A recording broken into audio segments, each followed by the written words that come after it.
I will be right back. I'll start the music when I get back because I want to hear it. I just thought I would put up the stream.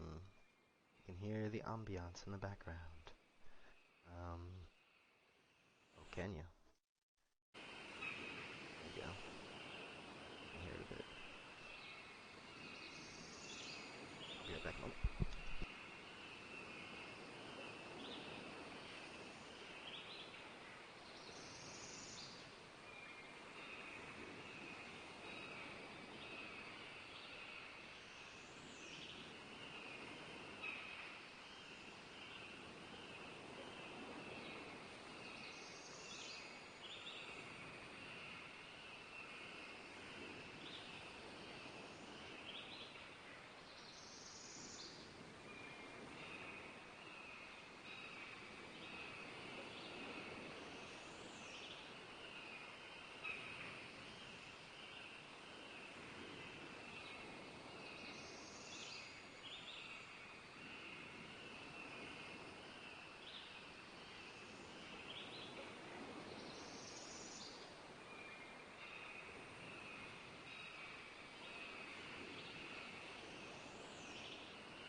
Alright, I'm back. Good morning. Hammock says jazz. WR says lo-fi, my guy.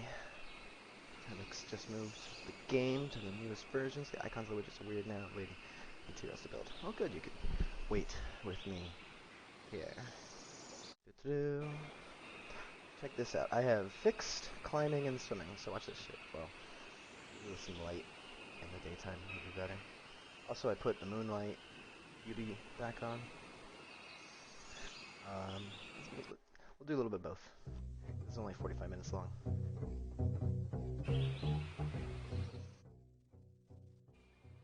Alright, let me know if the volumes are good.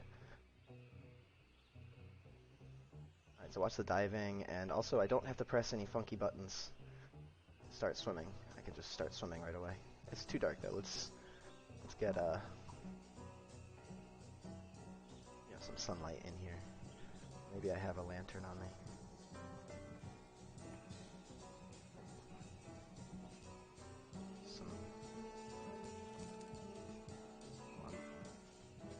Okay. Anyway, the climbing has also been improved because you no longer have to jump to get on things. Let me just show that off first. Might still behave a little funky on like some places like this. Sometimes triggering, as you can see, it's a bit better.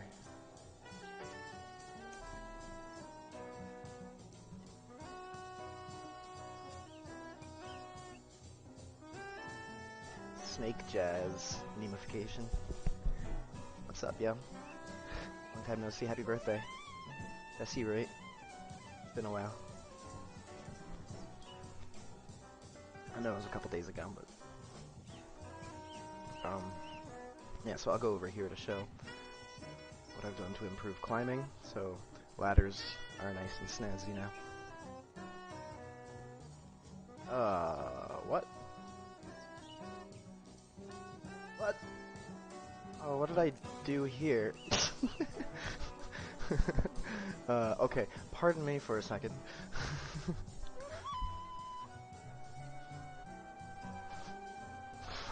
I was testing the ocean and stuff, so I just like modified the hell out of the borders here. And I guess I got a little bit too zealous. Good times, good times.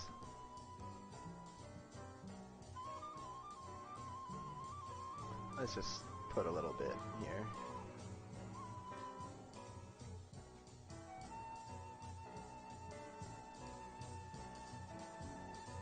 Content mode, to select the landscape, then do it. There it is. Building navigation. Navigation. Strength, this one. Isn't it working?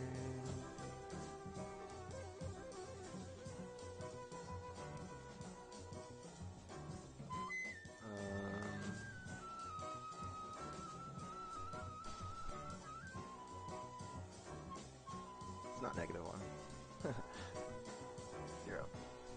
That made a giant cliff around the borders. Alright, there we go. I just got rid of that edit. Yay, edit layers! Alright, and back to where we were.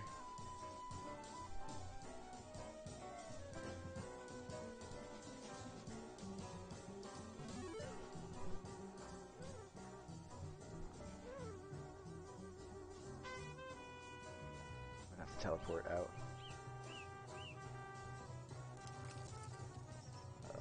So also, I want to fix this bug with async loading. That should help.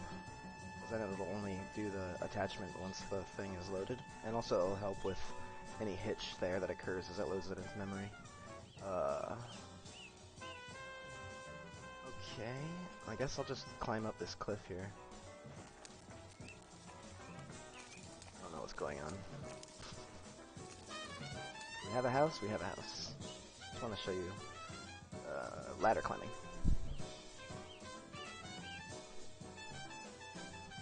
You can kind of see how it is very intuitive on cliffs as well. Still a little bit high up here. Whatever, I can get in there. Alright, here we go. Watch this. I don't need the stupid axe for now. Get it here. Just walking up. Boom. And of course, you know, I have to like exit. I haven't like designed the top of the ladder yet, but you know, I could do that. But yeah, basically, just can walk right into it. Don't have to press anything. Just walk forward.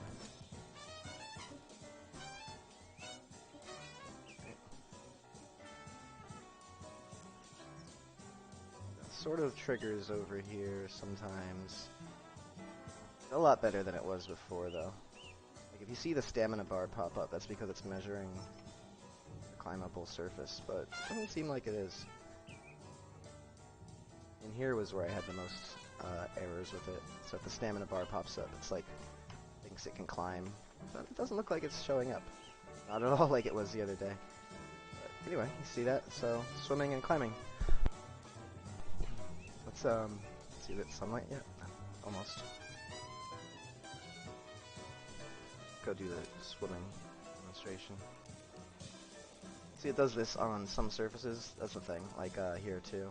It'll kind of, if I jump up here, it'll be like, oh, you're trying to climb this little ledge right here. So it's not perfect. But I mean, like, come on, come on. Alright, let's see. Show us swimming. I think it's this way. Yeah, there we go. Not my horse in midair. I'll fix that eventually. The horse is just not at all implemented how I'd like. I do think I would do the Witcher style, where it runs up from behind you and you mount it automatically. Anyone else will just see it appear out of nowhere. But maybe I could have it so if you have a horse, the horse just follows you around constantly. That would probably be too taxing. All these players with automatic AI following them around everywhere. It would be faked like I did with the wagon. Instead of having a vehicle, I just made a character. So it could just be like a model behind you that's just like there. I don't know. That wouldn't make any sense. Alright, so I haven't tested the horse in the water either. Check this out. Much better. Something weird there. You see that snap where I let go of jump, it like kind of changes positions. But it's okay.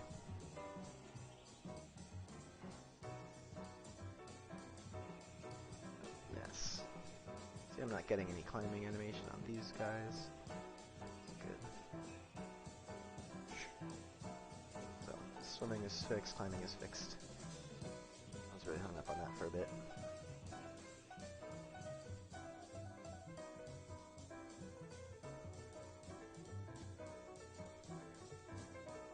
So, a couple of you that are watching, you want to see me add a quest, or keep working on the carpenter quest, or you know what? I think I need to sort out the spawn points.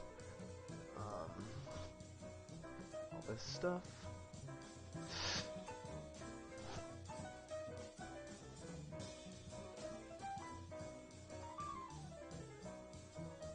So I've got all the spawn points. I'm gonna go to content mode. So let's just go to the. I can't really go over there. I'll just fly. Alright, so I'm gonna like raise them all up. See the others. What's up with that? They're very tiny. Like you can't really see them. But then I press end. Doesn't that work? Oh, don't tell me it's hitting something. Alright. Maybe I found something just now? What happened? MX is playing Space War. See that?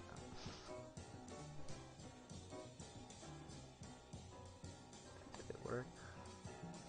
Yeah, it worked. Huh. Try that again. Raise them all up. And, okay. Let's go around to each of them, for example.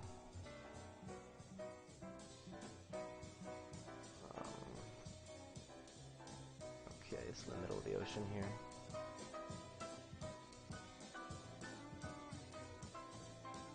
Air elves spawns. I have a platform in the middle of the ocean too, somewhere out here. There it is. Left over from the boats that I had earlier. Yeah, let me see if I can put some gain on here. It's probably what's needed. How's that? Ooh.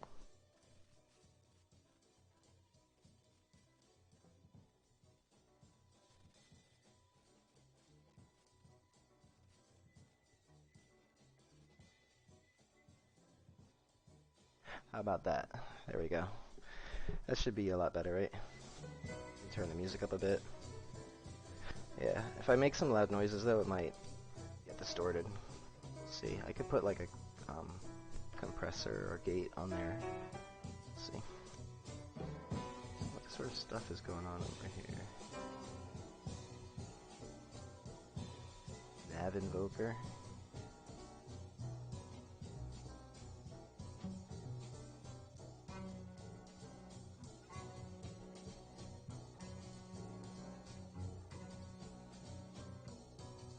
Bunch of them. What the hell? Why are there so many Nav Invokers? They're just supposed to be like one? They're everywhere.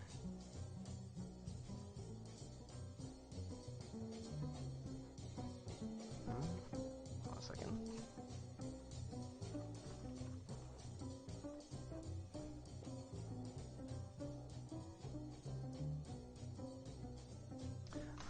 part of the spawn areas?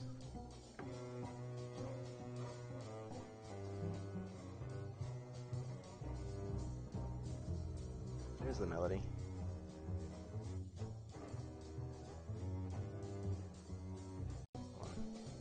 I gotta write this down.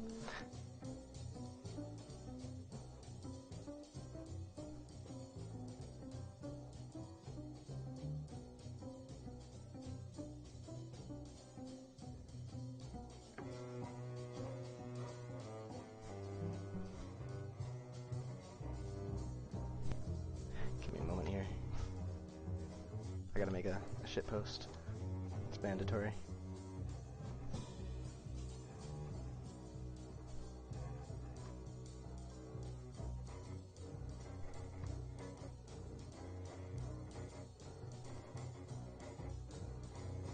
I'll just send it as a message.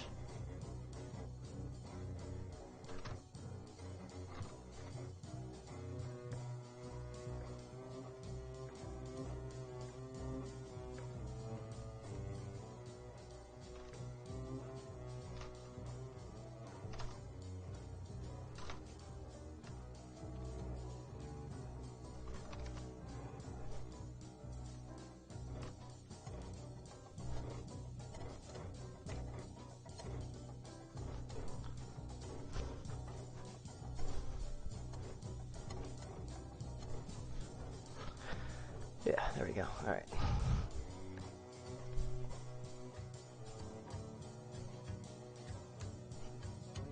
So I'm trying to figure out why I have like 24 nav invokers.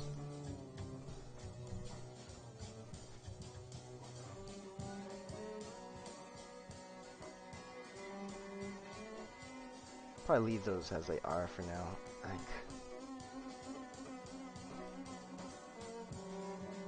I feel like you only need one though. Why are there like 15 of those?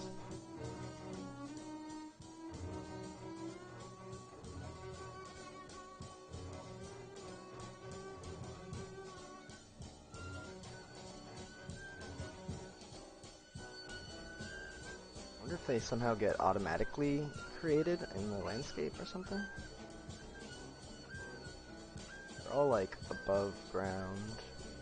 Well, this one's barely.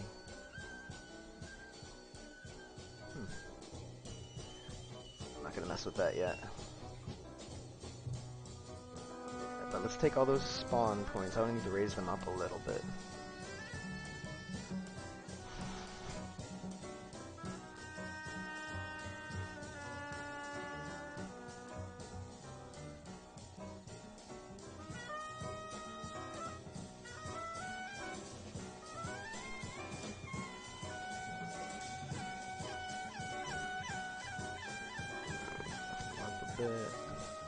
And let's just start making sure it's not like...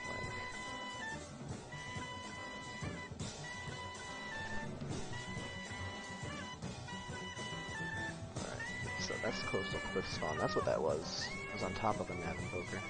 So I got distracted.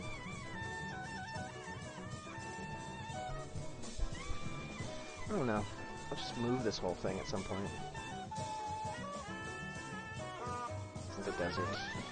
I don't have to worry about the spawn points until I start using them. I guess I just want to make sure they're all like in a somewhat reasonable location. Yeah. So much tidying to do.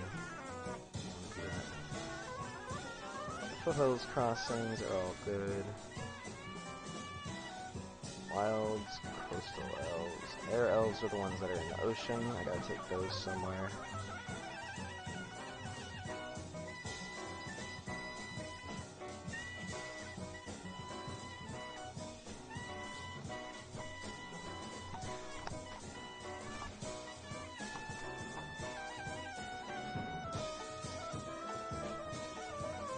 Just so it brings you somewhere, not in the middle of the ocean.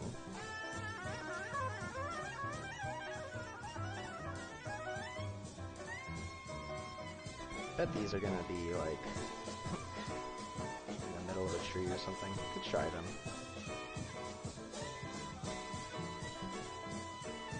These guys, sky elves, folks. I'm probably going to do is kind of keep them where they are and just modify the landscape around. Actually, so maybe I should move the arrows back over there. Just modify the landscape. No, I gotta deal with them on a case-by-case basis. What is this? Just a giant... Oh yeah, that's like the middle of the area. I'll just raise the landscape up a bit. I gotta like just kind of paint something all over the whole landscape anyway. Just something. So I'll use some of these things. Something that looks kind of flats. Size. Make that even bigger. There we go. And strength, sculpt. Let's see. Get the rotation going on. Auto rotate. There we go. I'll just sort of start. I'm not seeing anything come up. Raise up. See, the landscape might just be so far down.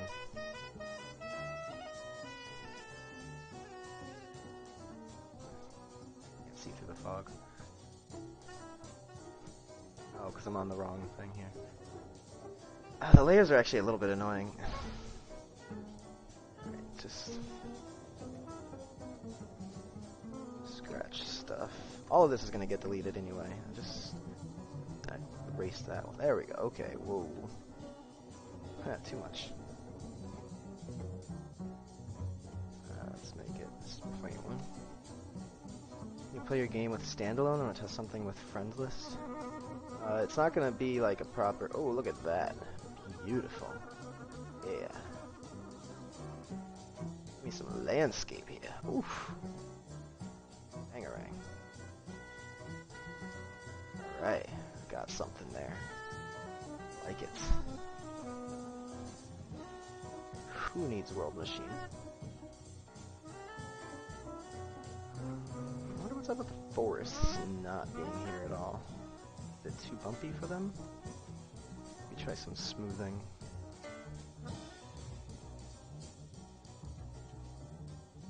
See if I can make like a little area where it'll grow.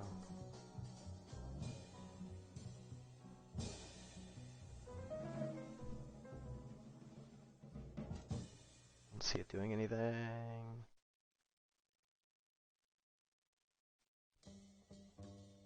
Okay, here I'll put on, now that that song's over, I'll put on some lo-fi.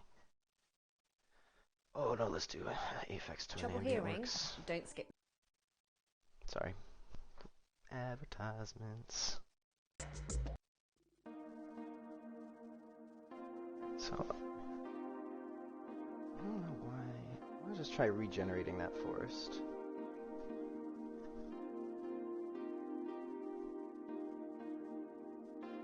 Emo.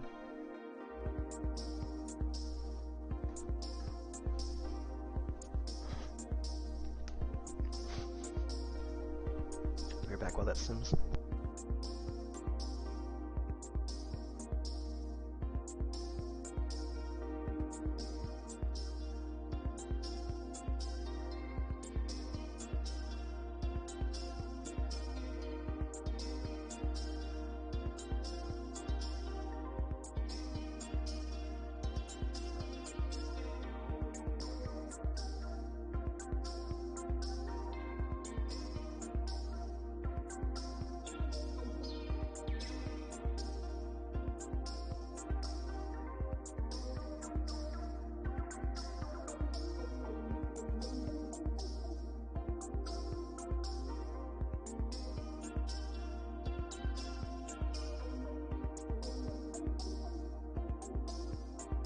So yeah, I gotta say the Pathfinder game, I am still really enjoying it.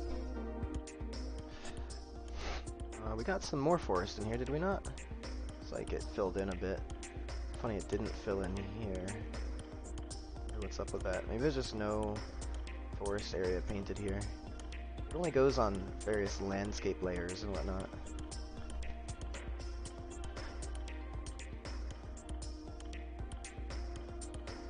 Let's see. Paint. Let's, no, not that kind of paint. I want still landscape. No. Layers? No. Why is this? Why am I stupiding right now? Oh, here, paint. Paint, layer. Ah! Okay, sorry. Because there's edit layers, there's landscape layers, you paint, and you also paint, and then you can also paint vertexes. I guess that's what this one is, vertices, vertex painting. Like, let's do some overall organization. Let's look at this one. This island is correct, kind of. We got our 4 zones, just a base canvas to start messing around with. Like, this one's over here. I've just been like messing around and stuff. I wonder if I can just like start it from scratch or something, or just I'll alright, let's see. Because this is just going to be for the alpha test. I'm going to go through and like re-detail everything when I'm like actually making each area, you know, so. I guess we have grass, coastal, swamp, and snow. The desert is one of them. Desert, grass, coastal, and swamp. And then snow is just kind of like, can be anywhere, I guess. Wait a second, let me look at the other one too. As far as what my layers are, because I should have the dirt path thing too. So that one has grass, jungle, forest, sand, and snow. Oops. Okay, undo clicking on actors. Thought I just painted here. This one has... Why is it different here? Sand, like just the whole view of it looks different. I have to click away and click back in order to see it. But yeah, it's like there's no height layer. No, there is. Don't have any edit layers on here. That must be why. No, image, sculpt, target layers. Yeah, for some reason this one doesn't have edit layers on it yet. I'd go over here. It has edit layers and it has this subtractive blend option. That's the difference.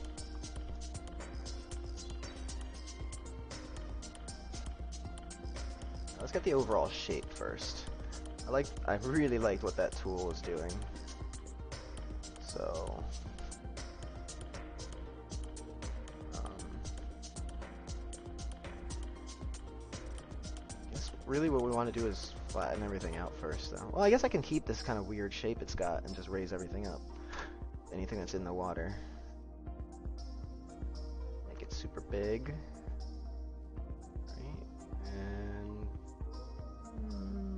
Okay, let's start here. Wait, okay, there's the edge of the landscape. You know what, and I'll keep my coastal layer and start using that.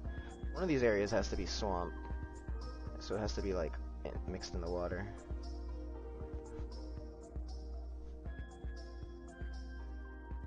Alright, we've got our base canvas here. Subtract blend on some of it. Let's just bring the whole thing up. This.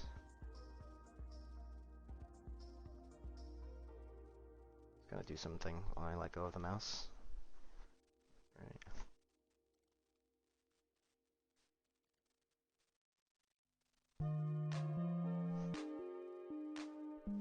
Alright, now let's go to that ocean blend and put it back up to 1, ocean edge. And then let's just take it back up a bit too. Maybe, smaller brush. Just, I think I'm bringing it up enough.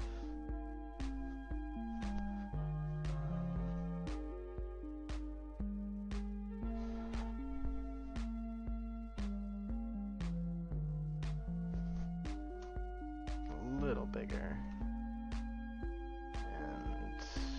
Maybe not a brush, maybe just a circle for the edge. Come on, 0.1's not enough. Let's try 1. There we go, it's coming up a bit.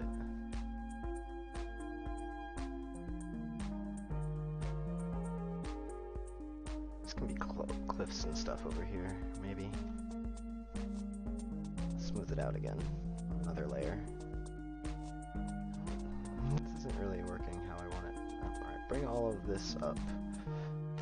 cool how it's making like little cliffs and stuff though. Probably mess with that later. Make it look more purposeful. I just want to bring up enough so that we get our dude. Subtract. Can we just use target value?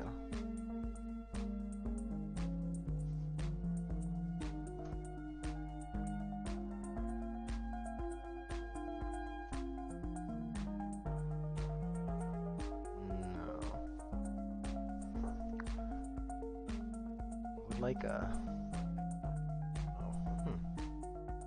Oh yeah, let's just erase for... Yeah, okay. There we go. Bye-bye. Alright, there we go. I can just redo the coast. Actually, yeah, we can just redo the whole layer. Nice.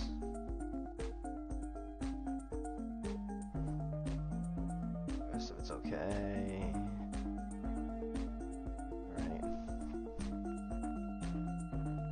Let's use the brush again, and this time we'll erase around the corner. Here, now I can do 0.5 and hold down shift and make it a bit smaller.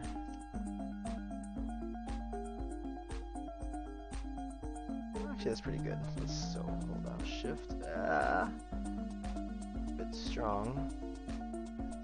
0.1. Gotta be really careful around here. Maybe a bit smaller. There we go. There we go.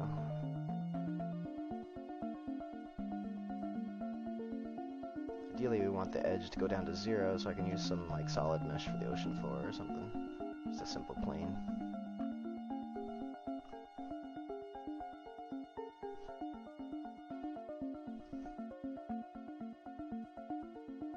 Keep some little islands and stuff, you know, no reason not to.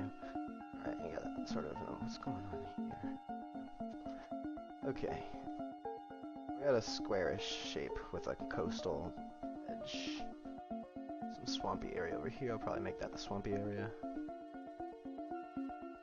Let's do like...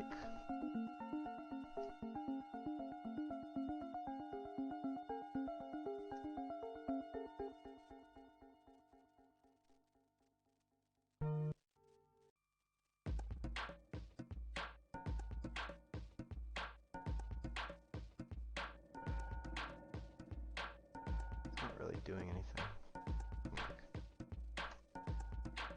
Did it? Oh yeah, that's all underwater. Bring some of it back up.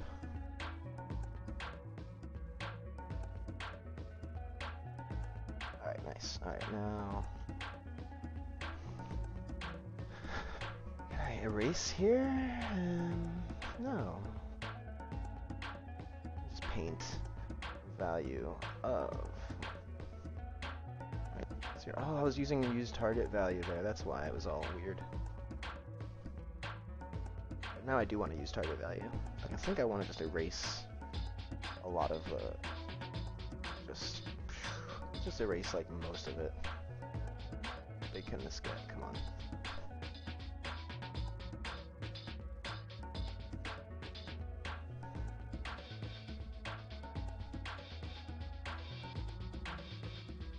I guess that's as big as it can get. Okay. Let's subtract grass. Oh, use target value. No, okay, it's already on. Should just be setting everything to 0 for grass. Okay, now we're getting some work in here. You can feel it chugging.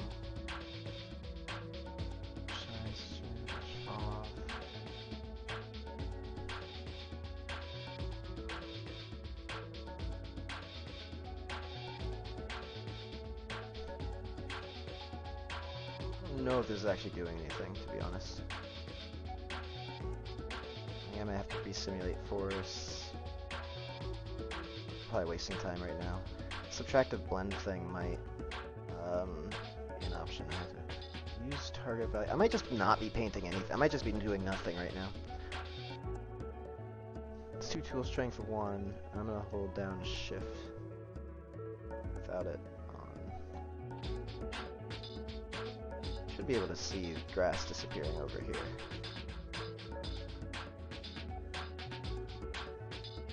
Let's do like each layer, all of them here, just see if I'm getting it right. I don't think so.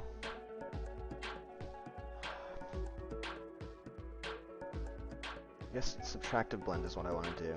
Check that, and that's like the equivalent of holding shift. Let me see. There's our little kingdom. Parse of a kingdom for now. Oh, that did something. There we go. Alright, I can erase everything that way.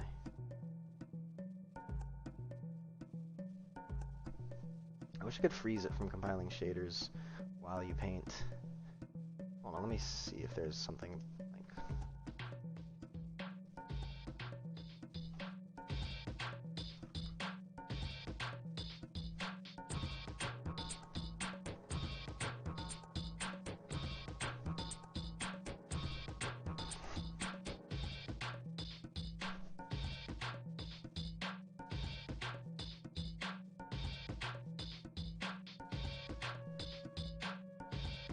If there's a plugin for this cancel button at compiling shaders, yeah, I'll just leave it alone for now. Let's see. So subtractive blend, painting. I'm gonna erase all the layers and just kind of redo them in quarters for now and have like little zones, and then I'll like muck about and make them blend in between more.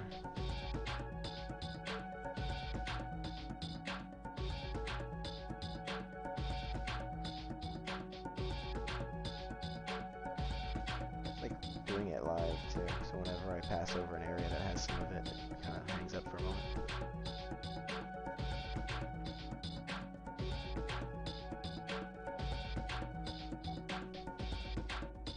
Wait, am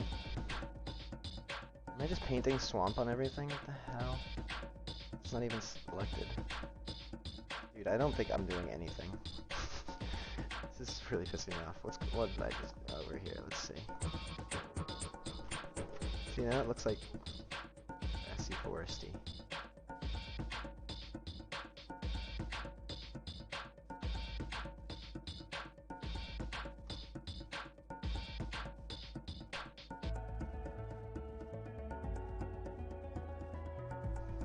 Also, I don't want to be doing this in Ocean Edge at all. I don't know if it matters for painting layers though.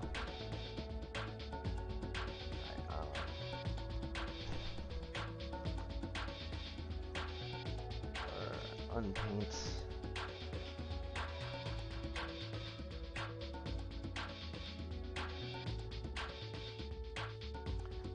I'm feeling pretty noobish about this.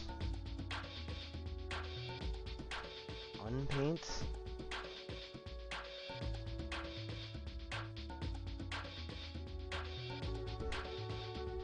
Unpaint.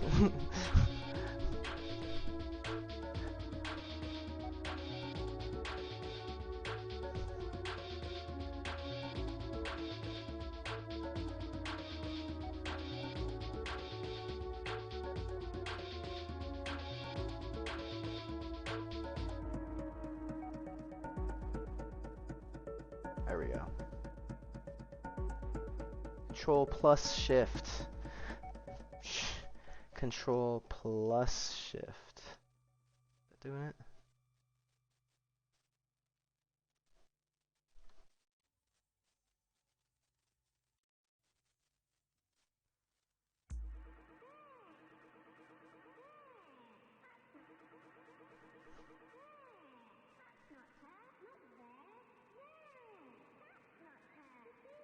What happened here?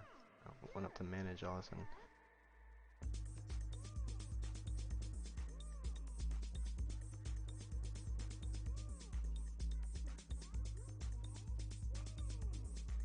Increase the weights of any other layers. Okay, so you can't ever have it. So I guess I have to paint the sand layer over everything first, or maybe the no grass path over everything first. And And that'll erase. Reserved for landscape splines. Why is it on that? There we go. Okay, so I can erase everything by painting something else on top. Here we go, folks. Here we finally go.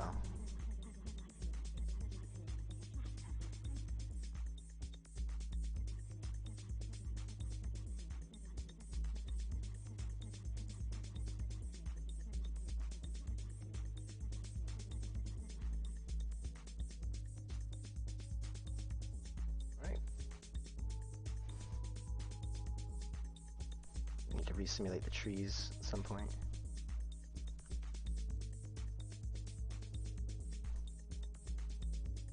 Okay, grass-ish around here.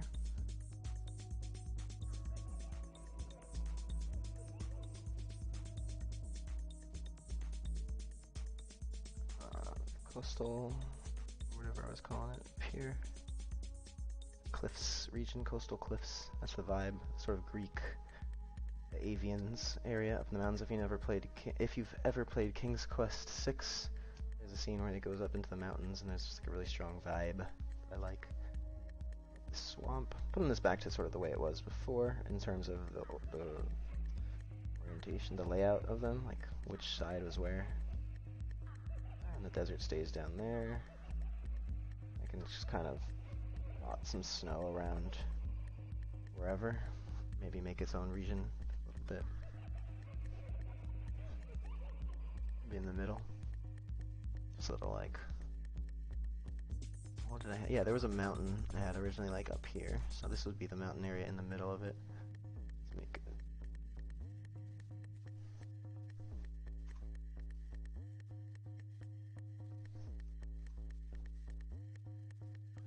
Maybe like just kind of surround here. I don't see it doing any snow, I guess. Oh, it has to be elevated too.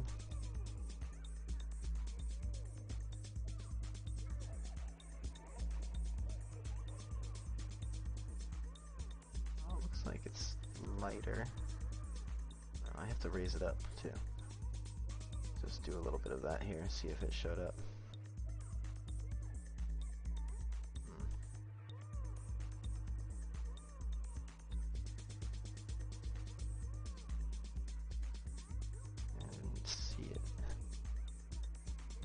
Snow is like, I don't know if that's how it's supposed to be.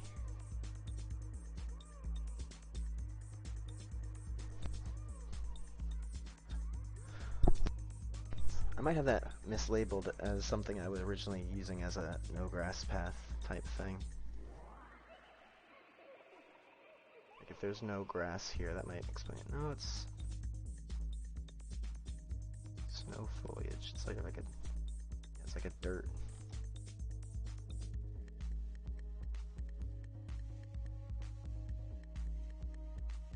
I'm gonna put snow on the whole thing. Let's get rid of that layer eventually.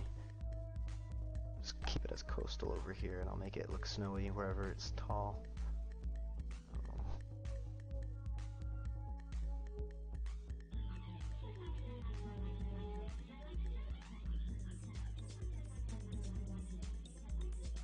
There we go.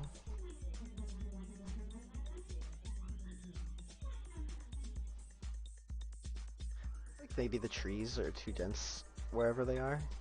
There's just too many of them. Alright, but we're gonna have to re-simulate them anyway.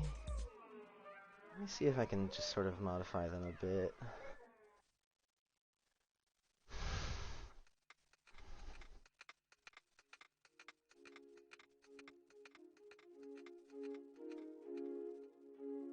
When there's more like shape to them. Maybe it don't matter, but there's a number here somewhere. Collision, clustering, growth. Max age. Shade radius.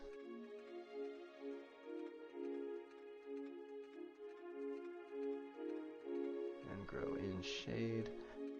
Let's get rid of that.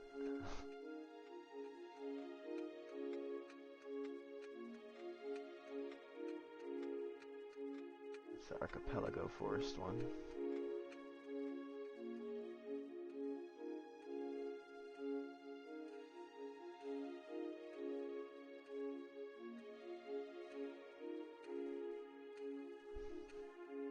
Just gonna turn that off on a few of these.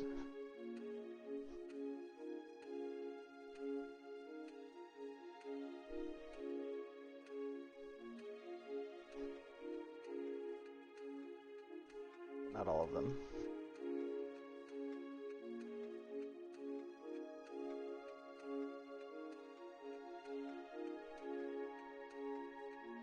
Simulate might take a minute here. It's not going to do all of them. Oh yeah, that's actually the other... I should have done the swamp one too. That would do all of the ones here. Right.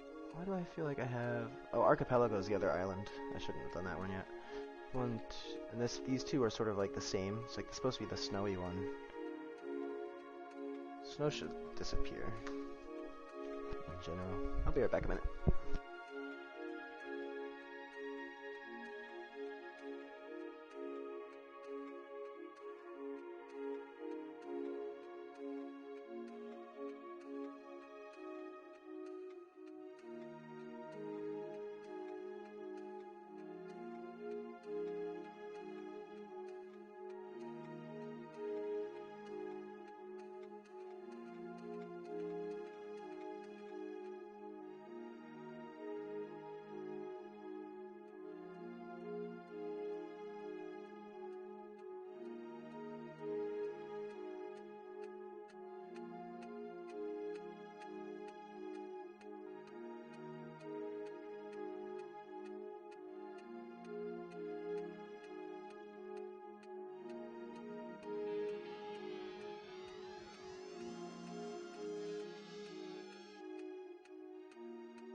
Still not done?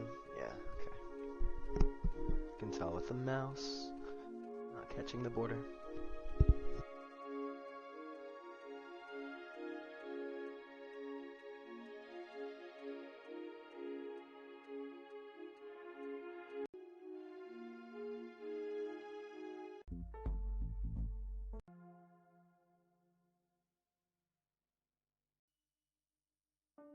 So I'll hear Bernie addressing the escalation in the Middle East a bit over some Aphex Twin. Oh, look at that. Got some snowy bits still. This looks a little bit more playable.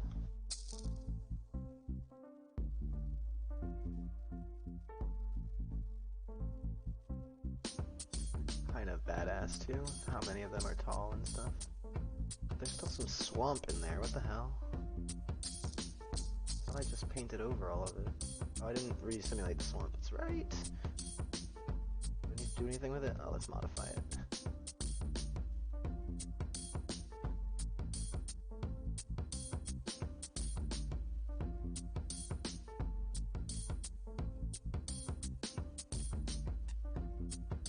I think I'm doing it backwards, or I should have made it the other ones in each of these that can grow in the shade. Oh, whatever.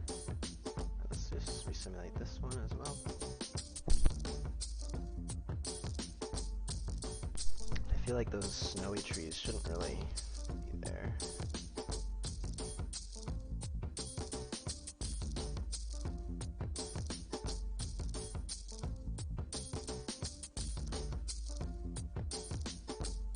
Layer... Where's the layer thing?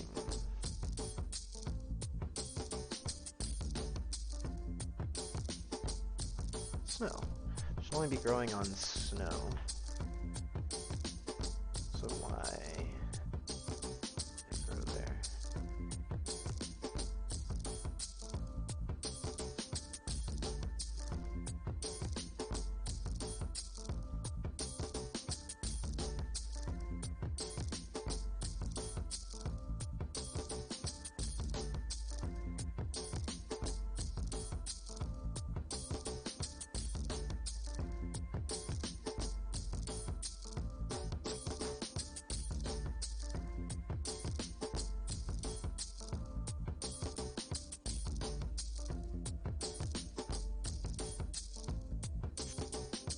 history of these trees. I wonder if it's the height thing.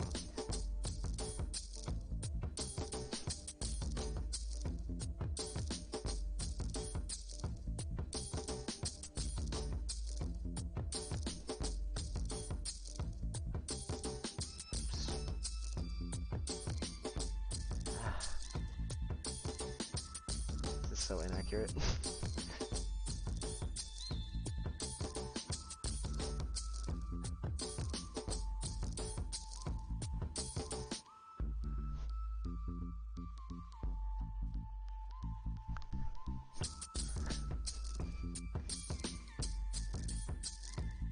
There shouldn't be any snow layer there.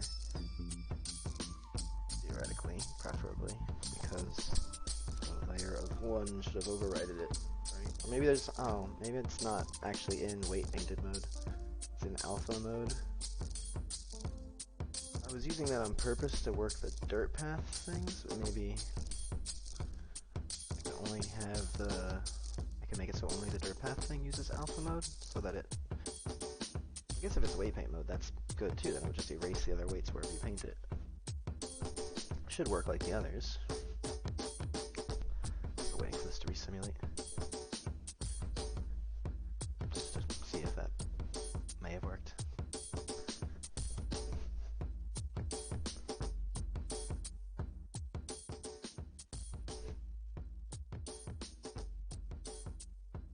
It looks like they're still there.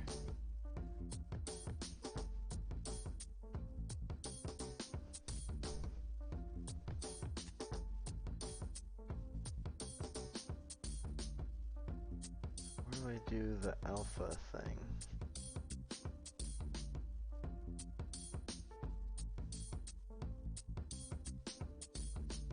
Select the landscape. You also made electric, hey, you made an electric pole and fire hydrant and put materials on them. You also made electric pole splines. Sweet. Using Blender? Or what did you use? You'll be an expert like me someday, of course. I'm such an expert. I mean, I have 3 years of experience. That's not a real thing. All my old stuff is a mess. That's a real thing. Somewhere the layer blend, weight blend.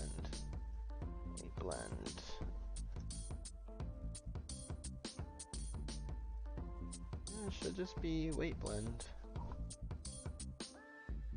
All of them are already like that, so.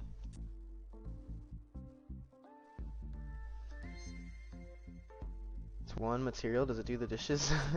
It does all of this.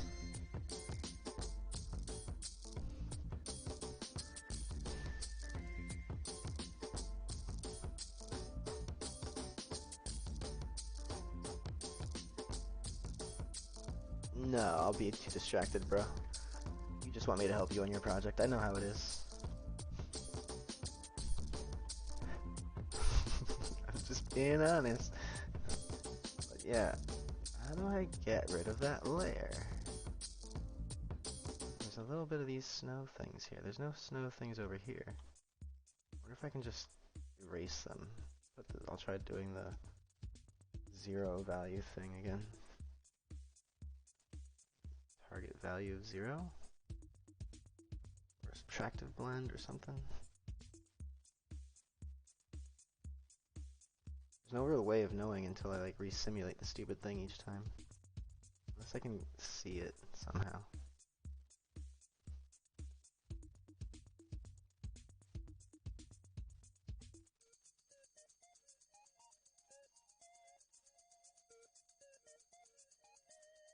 I don't really know what subtractive blend does. Let me look that up as well.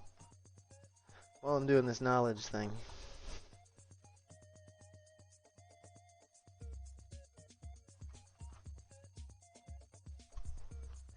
You can make sidewalk splines too. I know you just want to talk, dude. I was just messing around.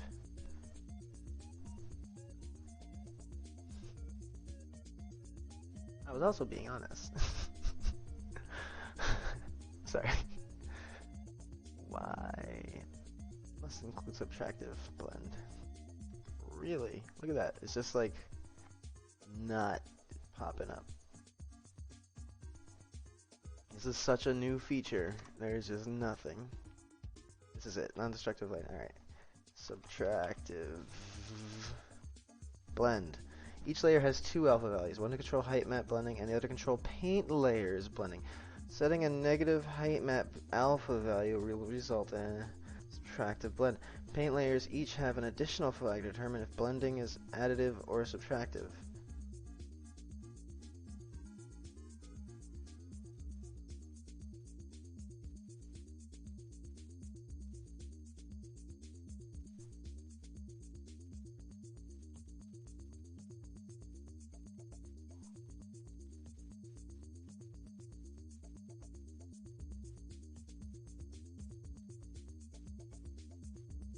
The other to control paint. Okay, this is what they mean by that alpha, and the other one you paint on. Paint layers blending on. Setting a negative height map alpha voice. Okay. Paint layers each have an additional flag to determine if blending is additive or subtractive. Okay. Let me just try this subtractive blend here. Or turn that off. What's going on? I see some change there. I don't know.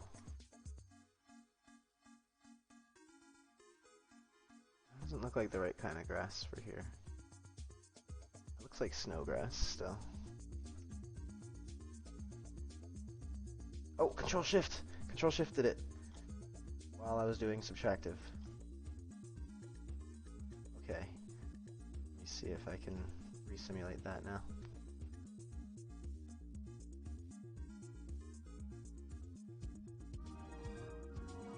Hey, thanks for the sub, Anthony Pereira. 88. Resimulate. Why is the material so crazy? Why does Captain Kirk climbing mountain?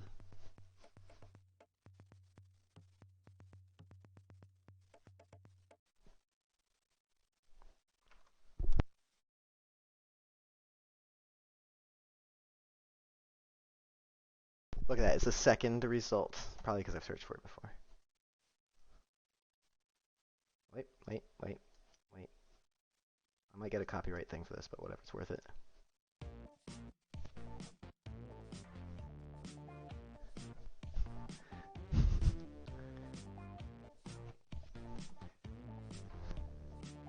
Okay, we get the idea.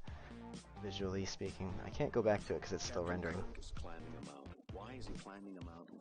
Captain Kirk is climbing a mountain. Why is he climbing a mountain? Captain Kirk is climbing a mountain. Why is he climbing a mountain? No, it Captain didn't Kirk work. is climbing a mountain. Why is he climbing a mountain? To hug the mountain. The grass is gone. That mountain will hug. Did I do the wrong one? To envelop. That No. mountain will hug the mountain. That mountain. He wants to make love to the mountain. Tough young guys, sinewy bodies, and their fingers and teeny toes. Challenge the rock. Challenging death. Why do I climb a mountain? Because I'm in love. That's why the landscape material is that crazy. Passionate affair going on between Kirk and the mountain. Kirk is on the mountain. Now, in order to create that illusion, sucking some of the most sensational Okay. You get the idea. It's a joke. It's a good one. I changed this to 0.5 minimum landscape layer. Just take some free time that you don't know what to do and order all your strings so it can be easier for you. Oh. What strings? Oh, no, in that landscape material? No, there's no reorganizing that. That's a bunch of stuff going on there. I tried looking at it the other day and I was like, oh, I could try just using a blend material attributes here instead of doing a blend for each of them. But each of them is using something different and I got confused, so works. Other than maybe the fact that I can't paint the layer, but I don't think that has anything to do with the material complexity. Oh, oh! Look, it disappeared. Hey. Disappeared over here too, and I didn't do anything. Whatever. Why don't I have any forests here?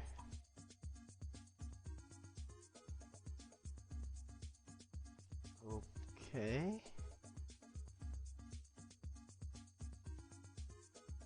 Oh, the minimum weight. There's no desert there. And the minimum weight paint here. Let's see.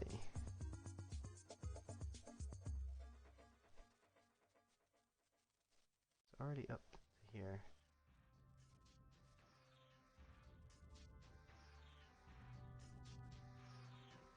Let's see, the foothills forest.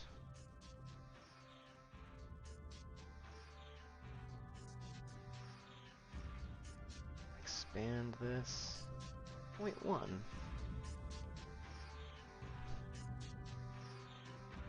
Try resimulating it. Can't make splines behave in a certain way, right? I mean, like splines of flying cars can't honk at each other, stop and go. If it's a spline of a blueprint, I don't know if you can do that. They try to make everything work with everything else. I know you can place blueprints as foliage now.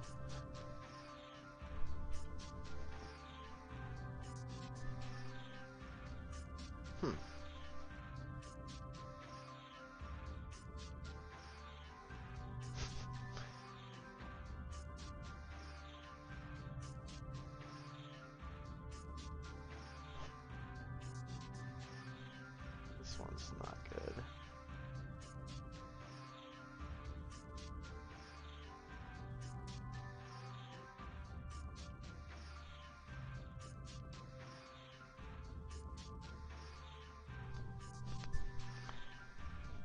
You can make a blueprint of planted trees grow into a forest. Yeah.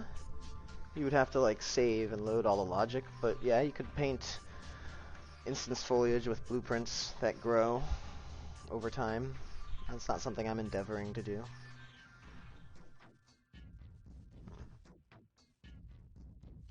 Swamp needs to be denser, first of all.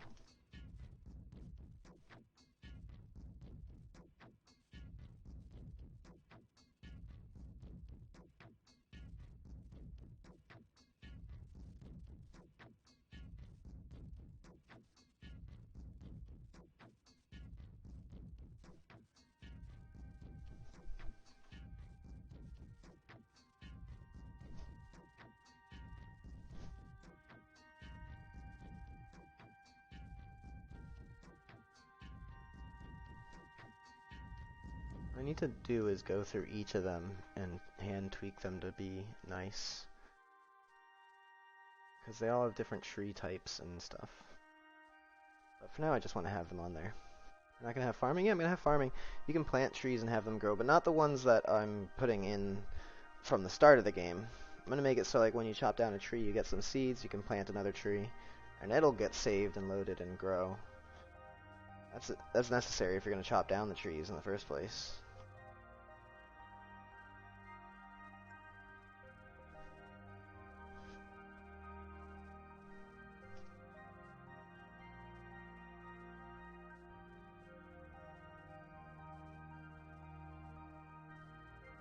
Spawns in shade as well. Exclusively in shades. There's a lot of complicated shit going on in these things. Like, oh, number of steps is the main thing. Let's try 4 on each of these. That's how many times it grows. We simulate that. Going on the project. Thank you, Trevor. I'm just gonna type this in here.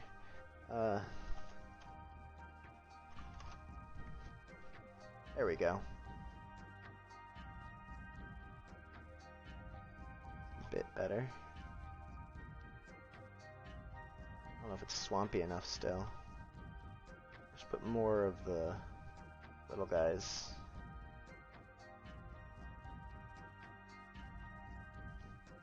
Five there.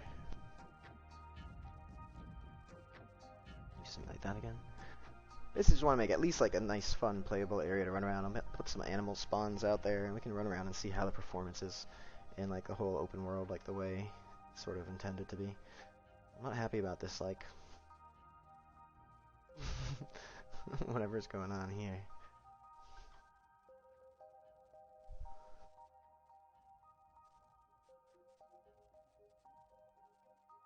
These are just...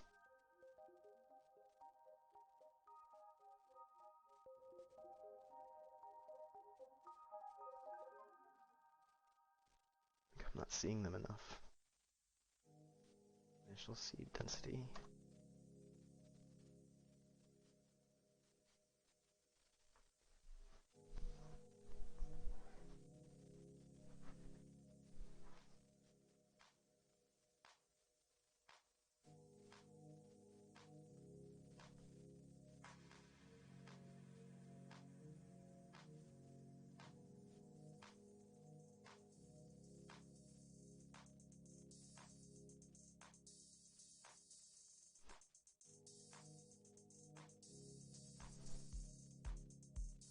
Turn that one up as well, so just turn 2 variables up.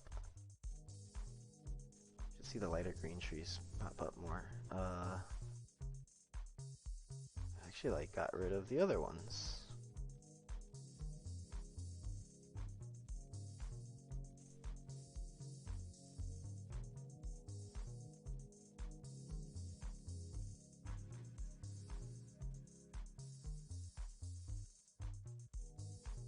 Interesting.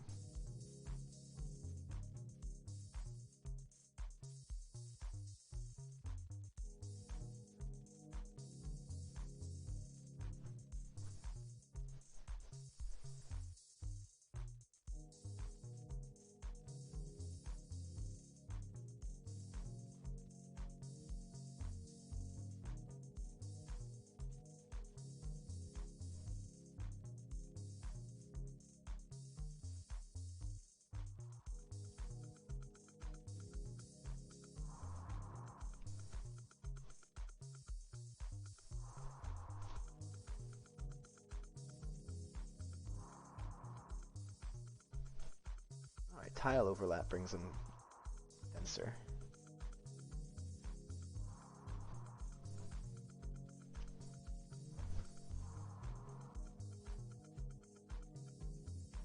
That just sort of looks like the same, doesn't it?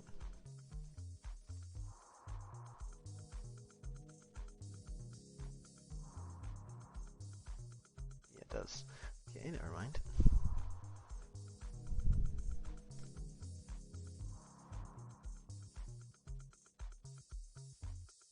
I think that must be why I put 2 different forests for each tree before.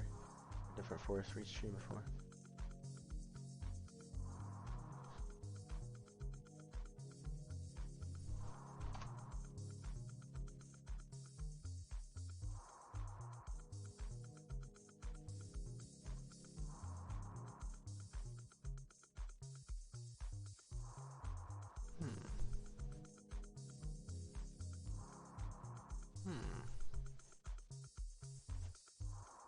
That might be good.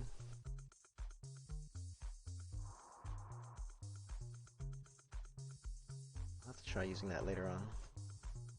I don't want to have to put it on everything. I'll do it on everything all at once.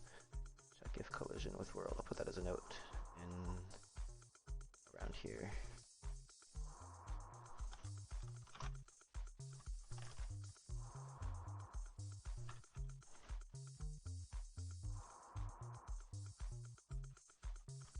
Maybe I could just do the test now, to be honest. So we have this over here. I already have these procedural foliage blocking volumes. Where are they? Where's all my stuff? It should be visible because of that.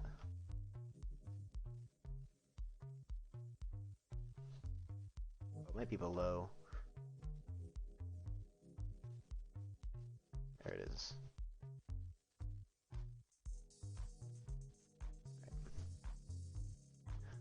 Let me test this real quick, see if it works.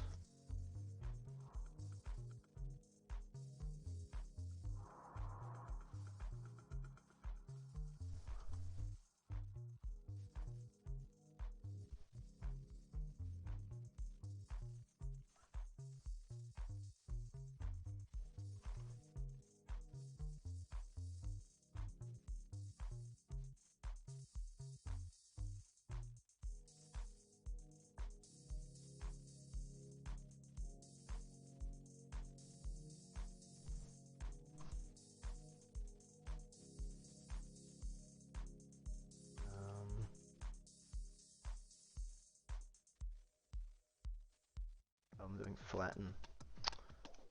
That's why.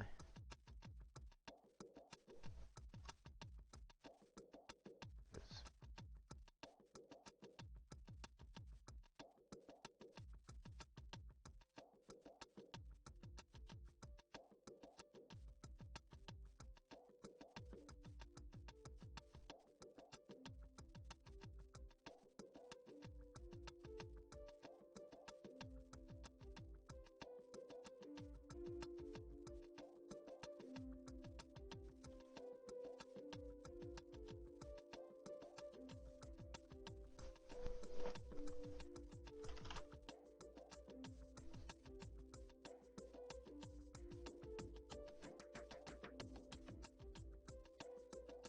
Okay. Grab this one.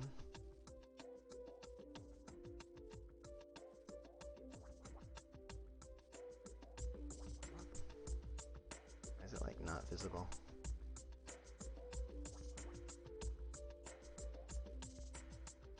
What's this? Procedural foliage blocking volume. Okay. Alright. So, in the forest. Back. Welcome back. I'm gonna try collision with world.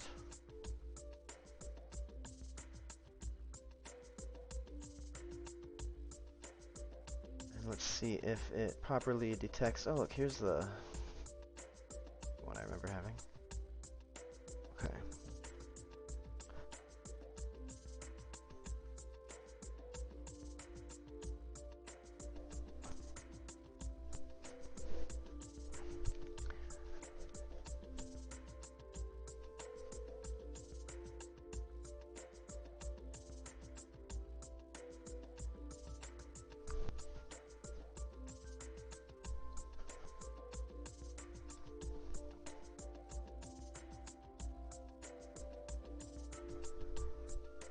Oh!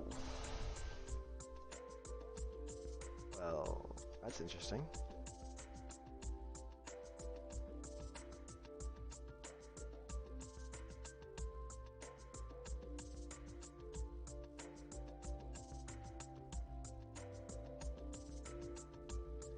It just completely disappeared. These are the other forest types that are doing over here for some reason.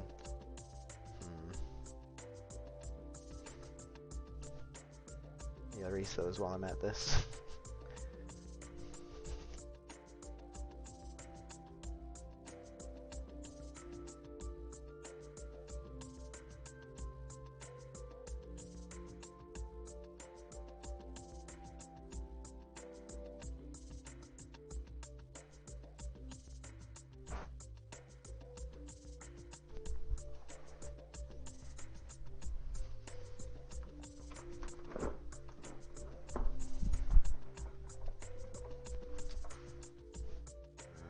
And that didn't do it.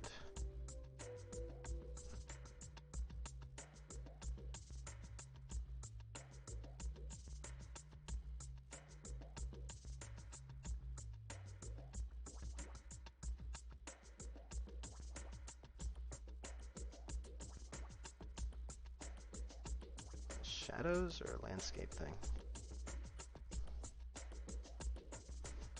It's a landscape thing.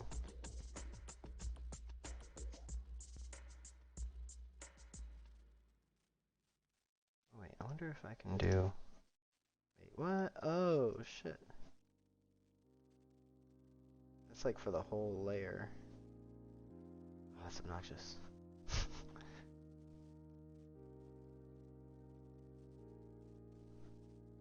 Keep messing this up.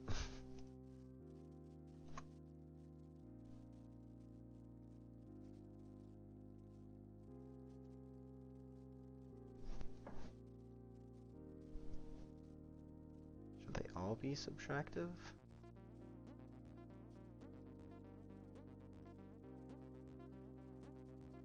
No. No, they should not.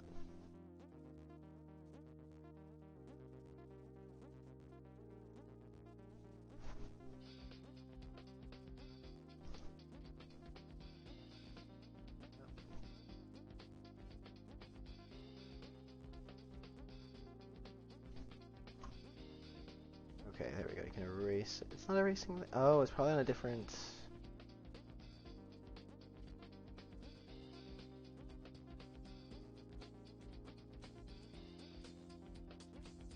There it is. Huh.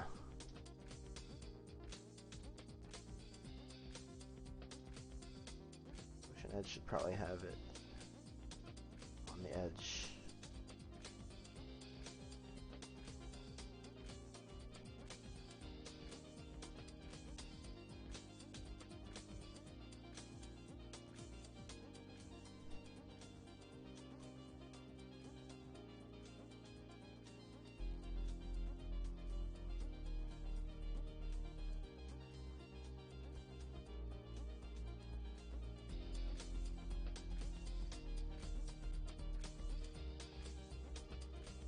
Why is it not doing it over here?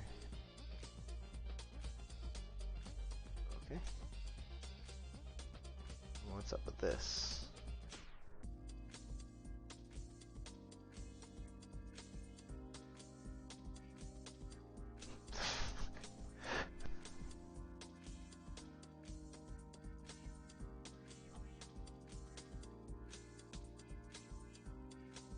So that's like blending it on top with the different edit layers.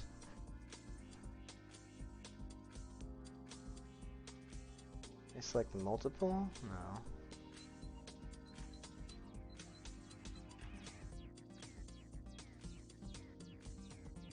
Target value 0 for grass here.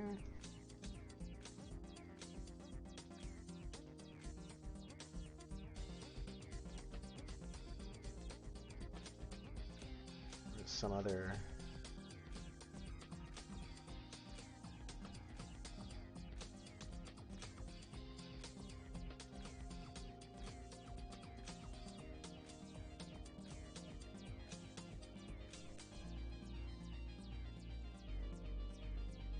Oh.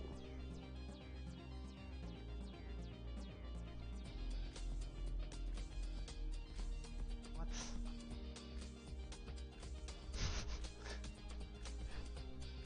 Oh, this is a trip. I will inevitably delete all of this and do it again, but this is like the learning process part.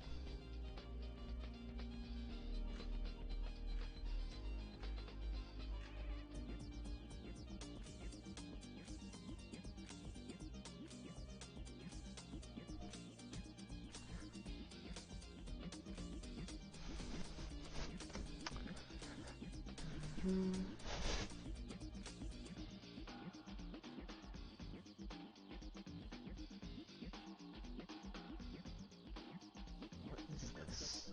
Why is it like, okay, it's like swamp, right? Is that what that is? Yeah, it's like a very thin amount of swamp. Or it just is swamp.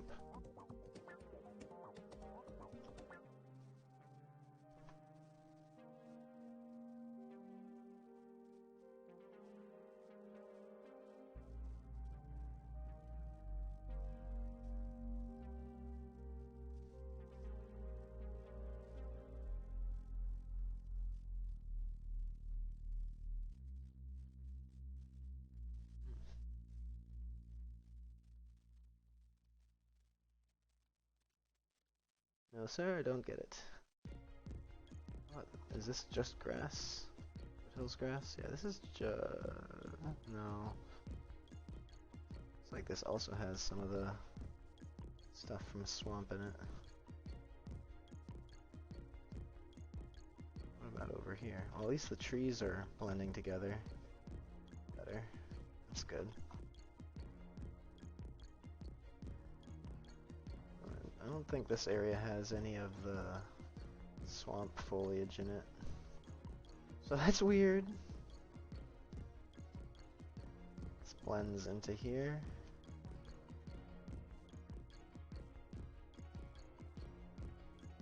This is swamp foliage. So for some reason there's like swamp foliage like all across here, but not up there.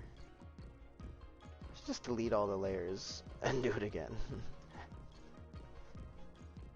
Because these things, that's the problem with layers, is if you're not paying attention, which I tend to do, you get real fucking confuzzled.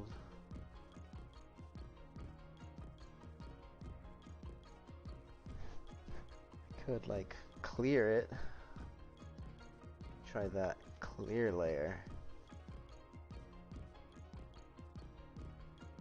Clear layer. Clear layer. Clear layer. I have to do that on all of these, though.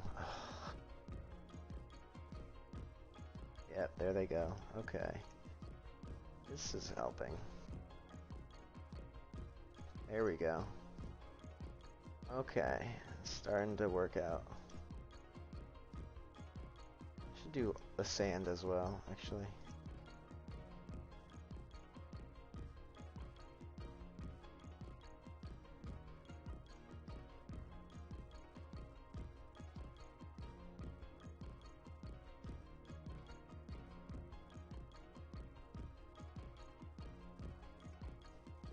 No grass paths should keep the path.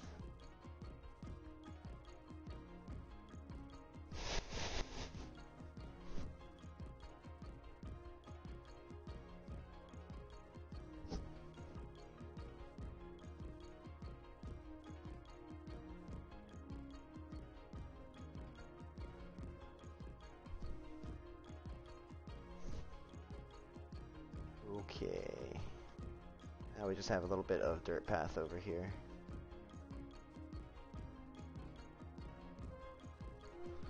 I'll let it finish doing its thing. Be right back a minute.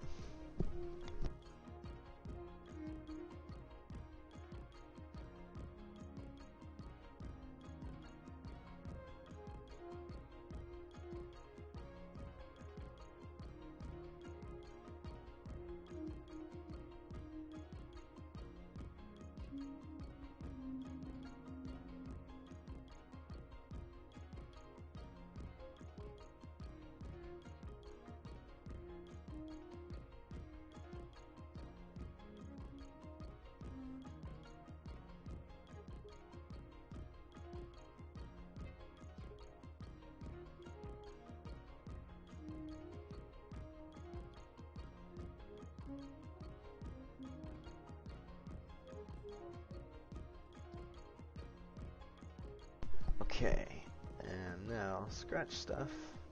Well, first, let's do ocean edge with the sand.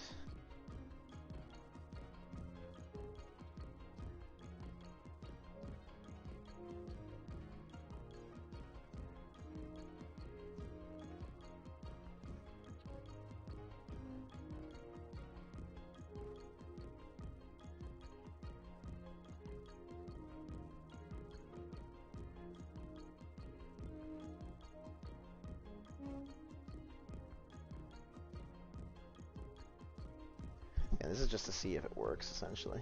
Okay, now scratch stuff. We'll go ahead and put grass here. Look at that little paths showing up. See how it's blending the border there? I should probably have some kind of, a little bit more fade on the edge there. Yeah, let's undo this one. Actually, let's undo both of them. Go back and put more of a brush fall off.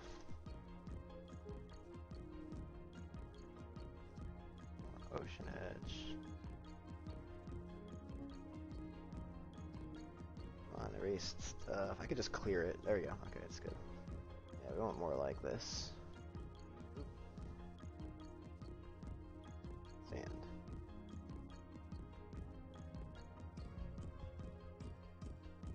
Not really gonna see the blend yet, but it'll show up more later once the grass shows up on top of it.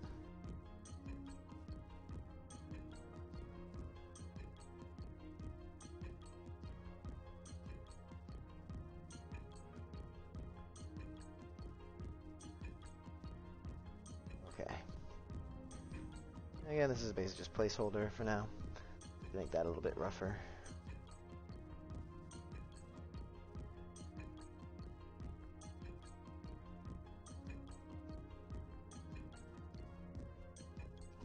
Scratch stuff. Grass.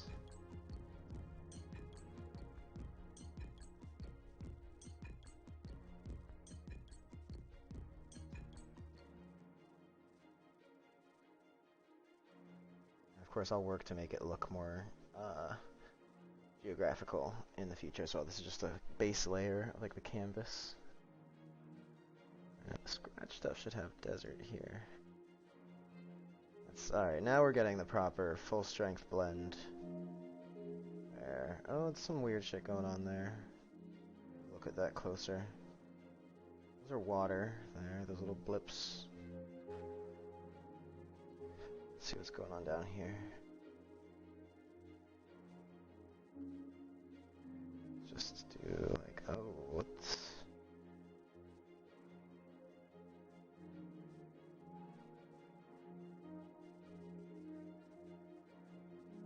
Target value 0. Yes. There we go.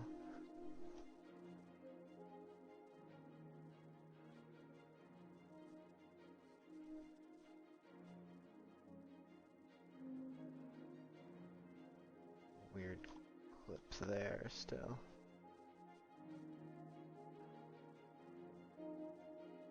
Oops.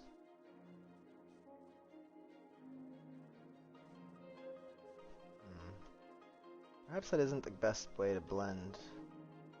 Well, it does do it there.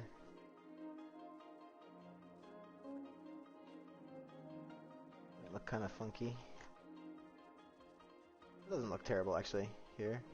Can't really see that as a detail. It has a fade to it still, even though it looks like that here.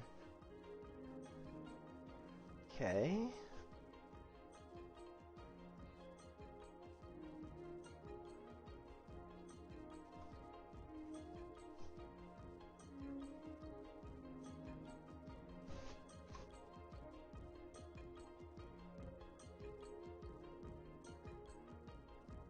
Compile it.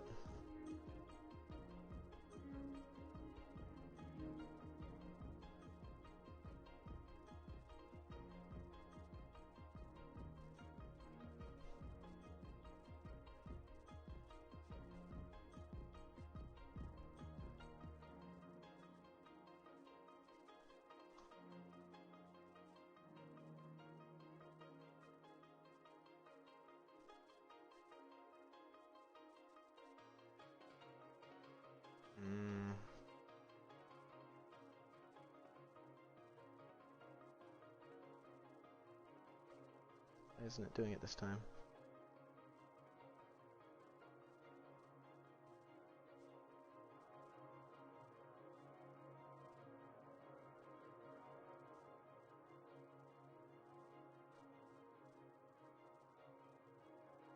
What?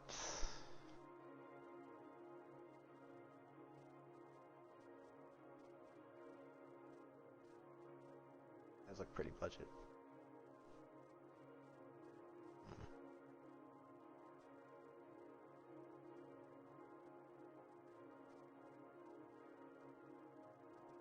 More blending. Again, this is just like a current playthrough area. See how it looks with the last one on there. Okay, so one. I'm just surprised I couldn't edit that out the way I could with the grass layer there.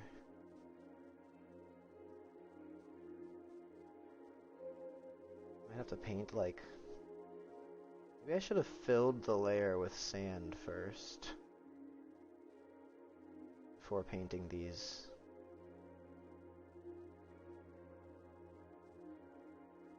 Let's compare the results actually. I'm going to clear these.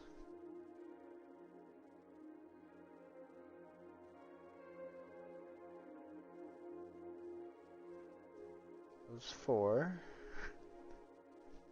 And let's fill with this. And the ocean edge as well. Fill with that. Now on scratch stuff. Let's do grass blending 1.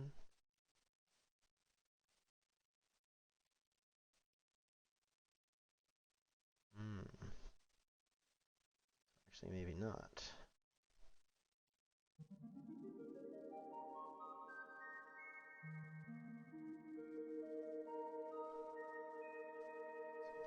clear this layer.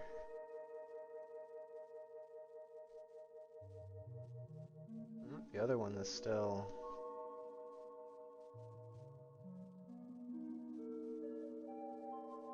Clear that. Let's try keeping all of it to one layer and see if that helps with better blends. Right, so now we're on scratch stuff. We've got grass sort of down here.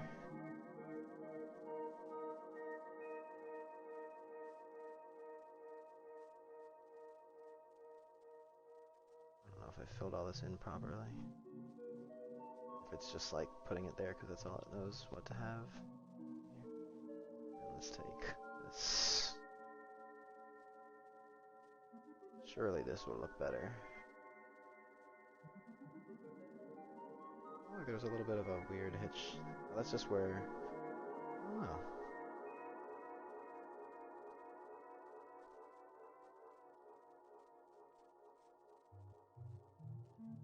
That one I did perfectly.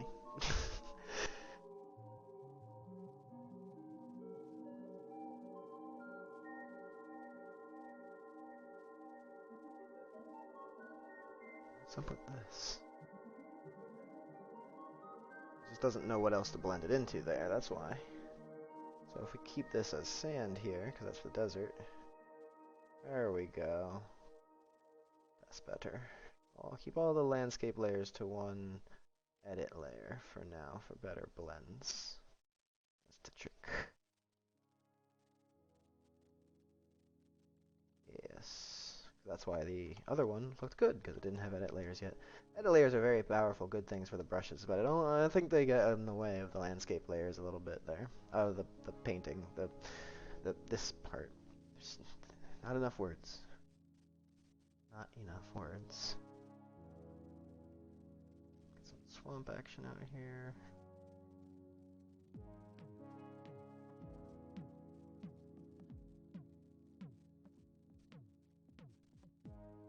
Okay, and coastal. As I'm calling it. As I want to do.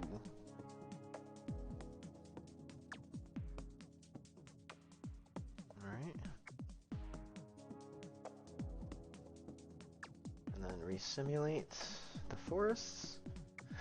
Let's give that a save, because it looks nice. It looks good. It's a conceptualizable area. And I'll break it up, make it look more natural, make it harder to tell, and blend them between, put some of each inside of the others, you know. For now, this is just the canvas. Right.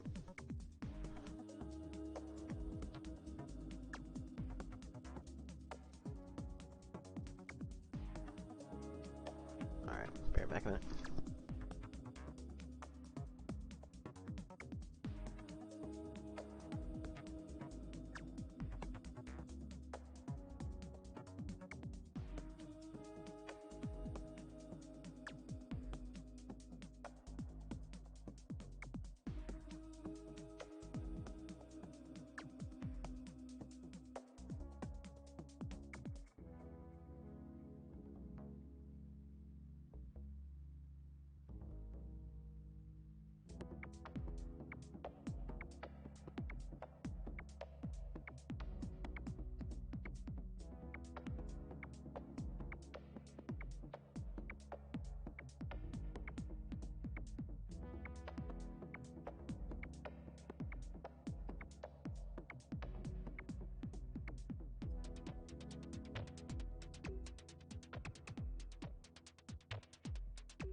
prologue.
Okay, back in the ring.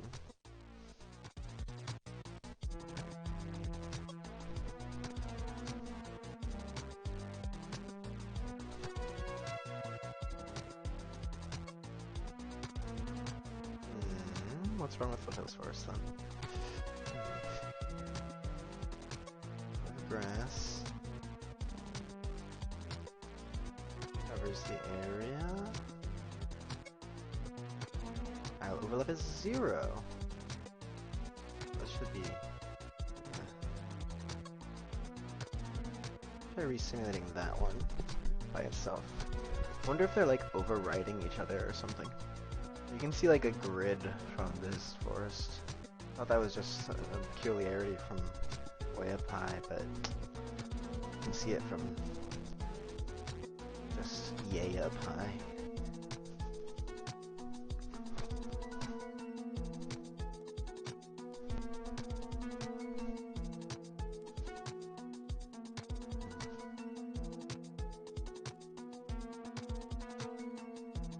If it has anything to do with being in this layer or having this selected, they're not spawning at all.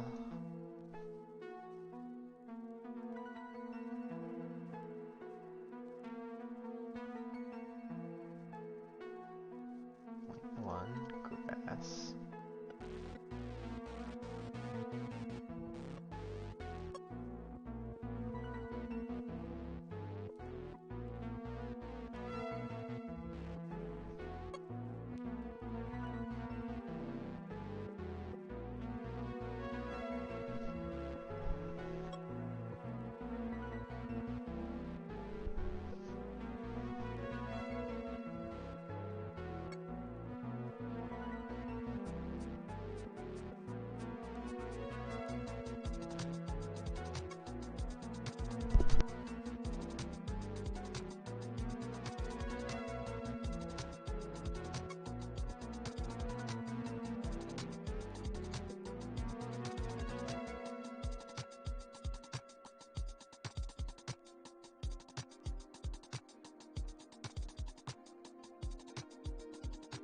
Okay. Huh. It's peculiar. So these are getting up close to each other, sort of. They're not overlapping or anything. A little baby tree. The grass. Grass exclusive? Yeah, it looks like it is. This forest is too thick. This forest isn't thick enough. This grass doesn't blend it enough. Perhaps when lit.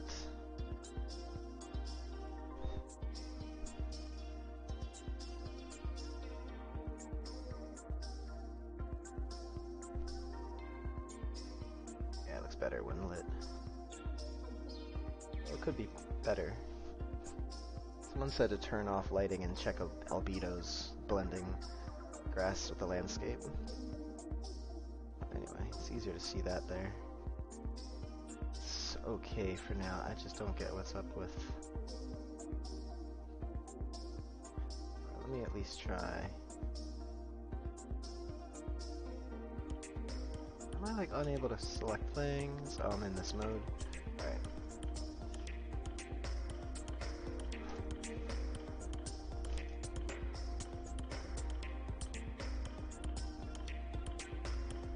This one can't grow in shade.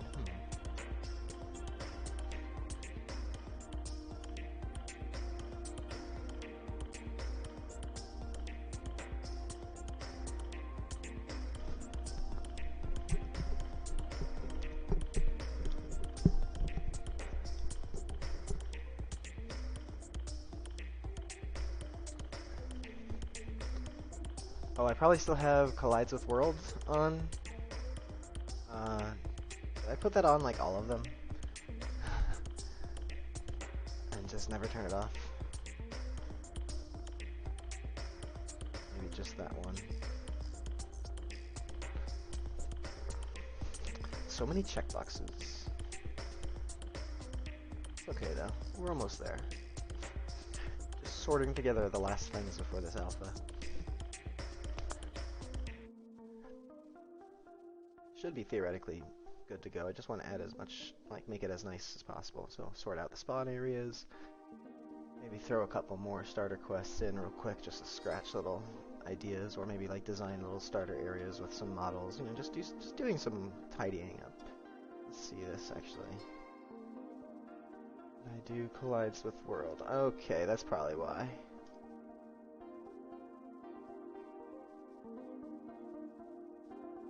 The rest of these. Nope, it's off on those. It's funny. Too many things open.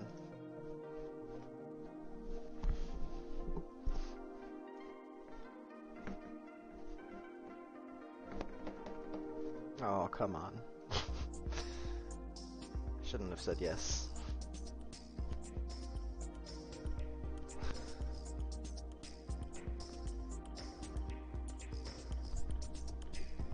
I was worried, like, oh no, what if it comes out and there's like an error and I did something wrong on the landscape? What if I didn't want to save the changes?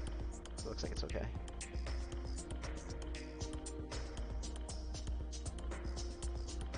This is a little less dense, but it could definitely be less dense even more.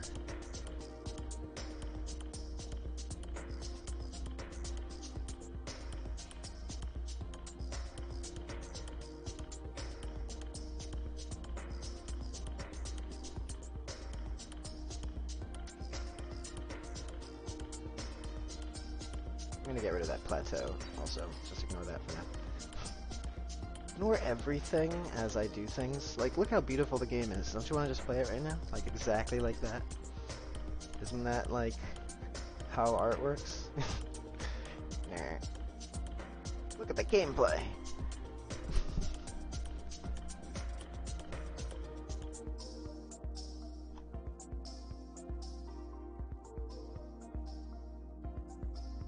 That looks kind of funny. I'll definitely do some work on the ocean thing, make it look more...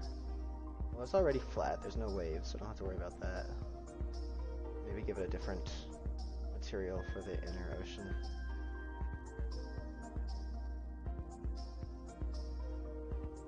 Probably do layer blending on a mesh. I don't know how those work. I know they have material layers.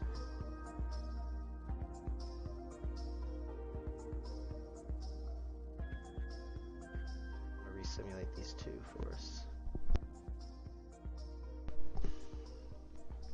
When it's done with the shaders.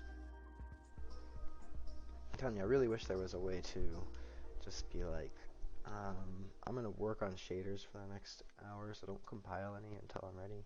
There's a plugin someone made, but it should be in there by default, this coming up constantly. And that time it came up because I hit yes to like, oh, you're closing a file, do you want to play changes? And I didn't really actually change anything, but it decided that it had to recompile the whole thing because of that. And that's very annoying. Not even mildly annoying, that's very annoying. It's a little bit lighter there, doesn't it? I guess it's blending with the desert. Alright, so let's simulate the forest again. We should see trees here, now that I've turned off collision with world. Put this.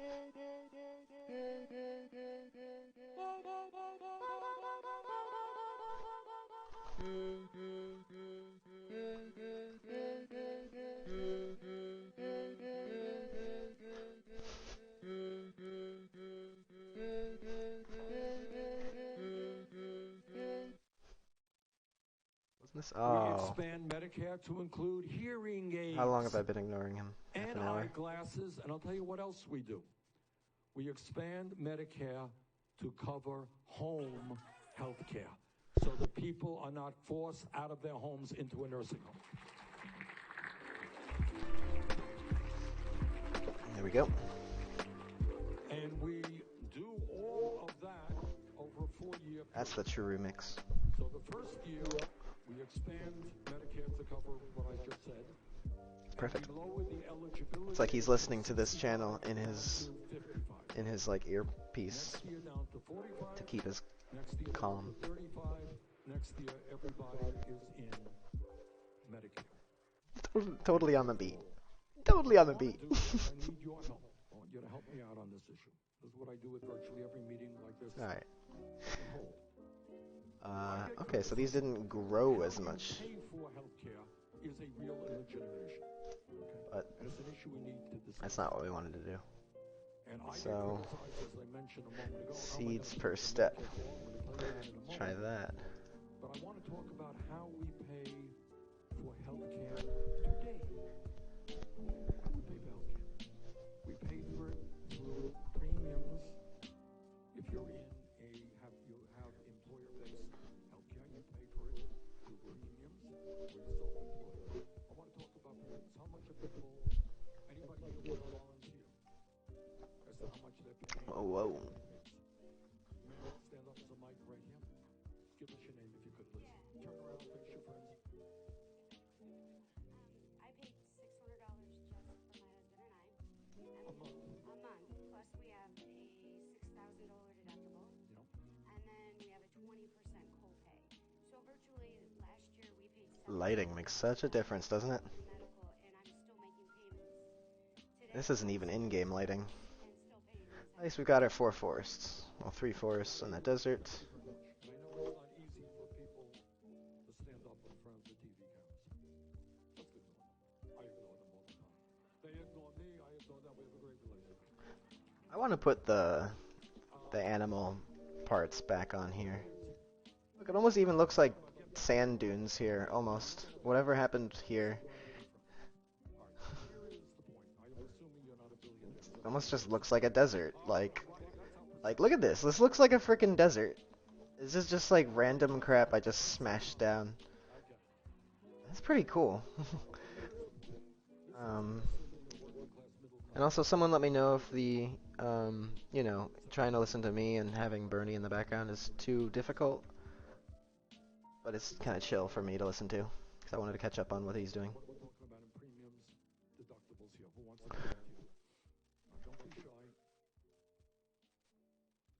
How do I get the grass from it? I guess it's just in the material. So let's do this. Go here. So I have Go here. insurance, and my premium is actually not that bad. It's about Here. $180 a month. And But the employer pays and there. significantly more every month, so it's about $500 for their contribution. And I'm sure my kids and I do not spend equal to what my employer pays on our behalf every year just for preventative care. Okay. But it's a lot of money. Do you have any deductibles? Yeah, I took these out. I want to add those back in. I miss them. So This is something I decided to do a while ago. I have a very good employer, but if I didn't have a good employer, the medicine that I was on Where is it? Ruins? many years cost No, my employer helped me with most of that. let's see. An exception, I know. It would have been Oof, where's it gonna be? just for that medicine. And how could you have paid that? Not. I would be in. Hell Ruins. Okay, thank you very much. Bone Decor. Premiums and deductibles. Who wants to talk a little bit about their own families? Bone Decor 5, 4. I see a hand over there. The reason that I do I wonder if I should put some of these like out there, just as random foliage, just like random bits of stuff out in the desert. All right. I wonder also if I could just do this. more people say, wait a minute, this is really an absurd way to pay for healthcare. Sir. Well, Bernie, I'm a union carpenter, and we put $8 Copy these. an hour I work towards my Paste. $1,100 a month. Can I duplicate from here? But No. it's very So expensive. despite having presumably being in a union and 2, 3. benefit, you're still paying how much? Just the skulls for now. Allocate $8.17 an hour. That could be on my check. All right. So So that's instead why I of getting that in your paycheck, that's going to healthcare. Yep. And let me guess that every time there's a union negotiation, that issue of healthcare comes up. Yep, every time. Yeah. Okay. All right. Thank you. Very Okay. well. Okay. I have to rebuild the material again. Oh no, it's building the grass maps. Perfect. Okay, I don't need to rebuild anything. Hey, what's up, Sam? Keeping Misty on her toes. Look at this desert I accidentally made. Just, it looks like freaking... Not this so much, but this part just, it kind of has a genuine desert vibe to it. $20,000 a year. Private health insurance,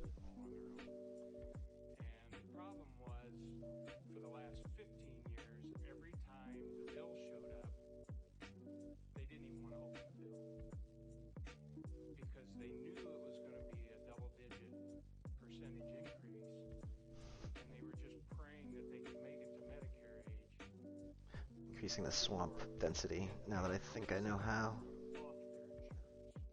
Oh no, that's right. Once I increased one of the trees, the other one like disappeared. Being pushed into a pool that was higher and higher, and then the insurance company would come to them and say, well, we can get you in a better pool if you'll raise your deductible about $3,000 or $4,000. That was our experience. There's got to be something that where it blocks others.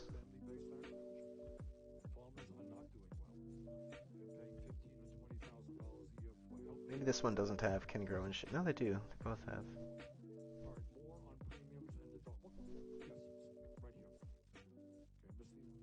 Let's try one of these as spawns in shade. I'm going to speak for the people who are on Medicare. It says one of them simulated first, then the other simulated in the shade. So let's try that. My wife and I are both on Medicare. I'm gonna need to eat lunch because I'm starving like a human being. But I want to just keep doing this. But I can do that quick.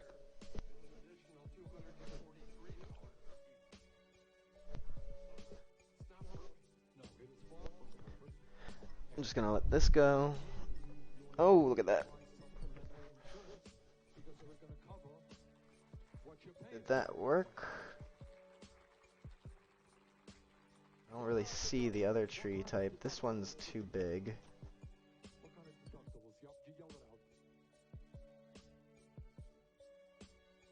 This is interesting. This is kind of cool. It feels like a swamp. Yay or nay? I just don't see the other tree in here at all. I wonder if I can do... You know what? Yes, that's what we're talking about. My VA. Okay, gentleman right here, deductibles. Oh. That needs to go back to 15. I wanted... Yeah, this is what I wanted. Huh. I should already be doing it that way. Let's see if I increase this one now. Decrease this one.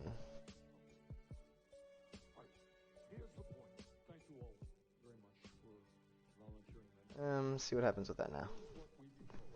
I'm just gonna get started on the beating back and forth. I would be lying to you, and you wouldn't believe me if I told you healthcare is free. Not free. It's got to be paid for. The question is how you pay for it. All right?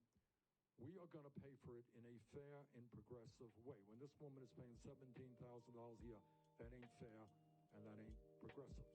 So this is how we pay for it. We pay for it with a 4% income tax exempting the first $29,000 of income.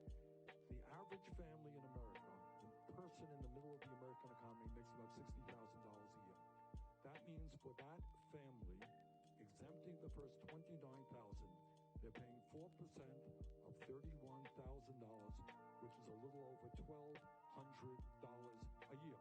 A little bit better than what you're paying right now. Okay? That's how we do that for comprehensive health care. Go to any doctor you want, any hospital that you want. Okay? That's how we pay for that. Also, now how do we do that? Why do we do that? How are we able to come up with that? And we pay for it in other ways as well. But one of the things that we understand is that the pharmaceutical industry is not only greedy, you all know that they're incredibly greedy, but they're corrupt. They engage in collusion and in price fixing.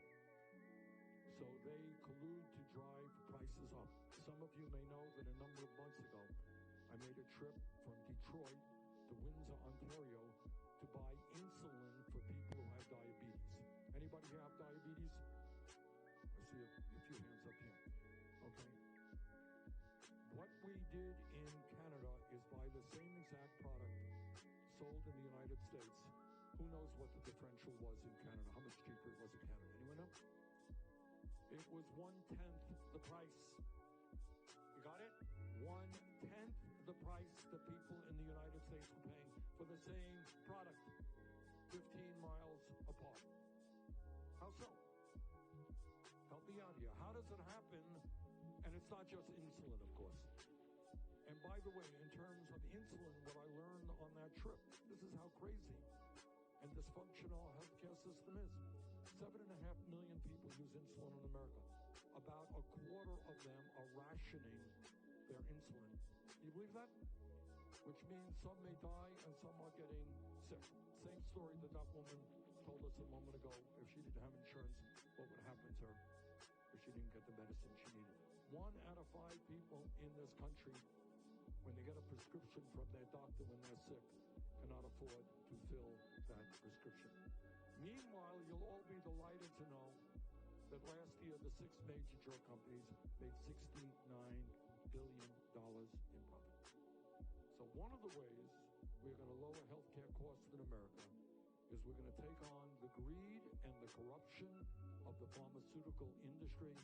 The people of our country will not be paying more than the people of other countries for the medicine that they need. All right?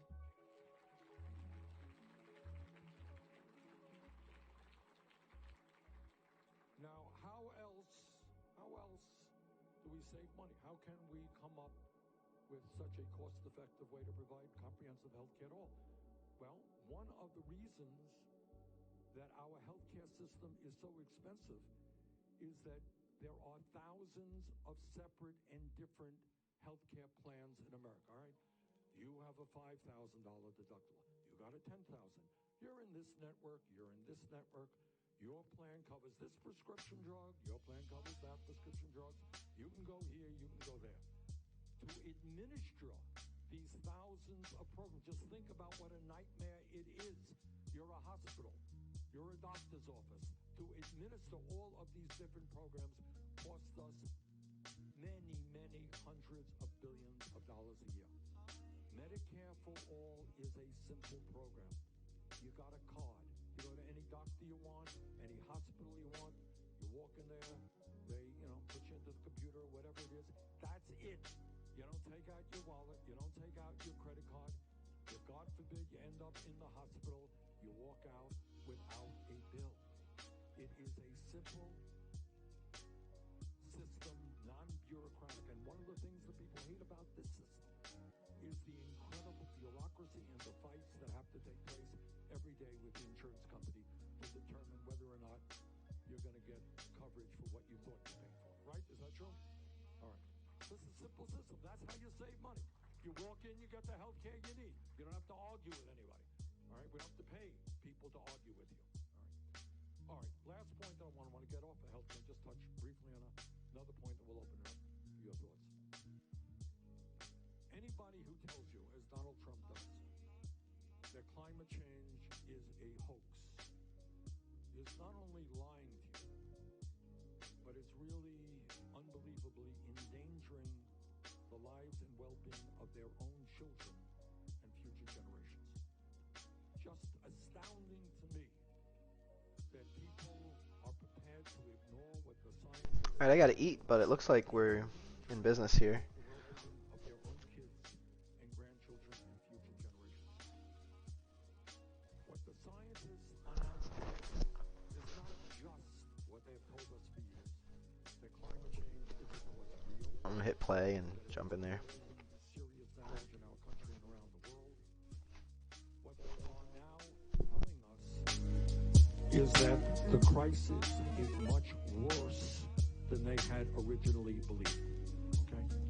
That as a result of man-made activity and the warming of the planet because of carbon emissions, we're seeing the polar ice cap melting at a far faster rate than they had anticipated. The oceans are warming at a faster rate. Result is rising sea levels, which means if we don't get our act together, cities in the United States, don't mean to frighten you, but cities in the United States, like Miami, like New Orleans, like Charleston, South Carolina, maybe New York City, will be partially or completely underwater by the end of the century. And when we talk about increased drought for farmers, it means that the growing season will be shorter, crop production will go down, and the quality of the food being produced will be less nutritional. We're talking about more extreme weather disturbances, massive torrential rainfalls, flooding cities like Venice, Italy, Houston, Texas. When we talk about drought, we are talking about what exists in Australia. Anybody seeing Australia right now? This is not the end. This is, if we don't get our act together, what is going to be taking place all over the world. I was in, last year, I was in Paradise, California. That name of that town mean anything to people? That was where they had that terrible, terrible wildfire that killed 86 people. It was unbelievable to see the damage done. What we're seeing in the oceans is the killing off of millions of fish, which means that people around the world who get their protein from fish are not going to have access to that. What the United Nations tells us is that we're looking at climate refugees. People will be forced to leave their homes around the world by the perhaps hundreds of millions because they can't find drinking water or land to grow their crops. And when hundreds of millions of people migrate, man, you have the potential for real international conflicts. All right? I am proud to tell you, I've been criticized for this, but, you got to do what you got to do. And I have introduced the most sweeping, comprehensive climate change proposal ever introduced by any candidate running for federal office.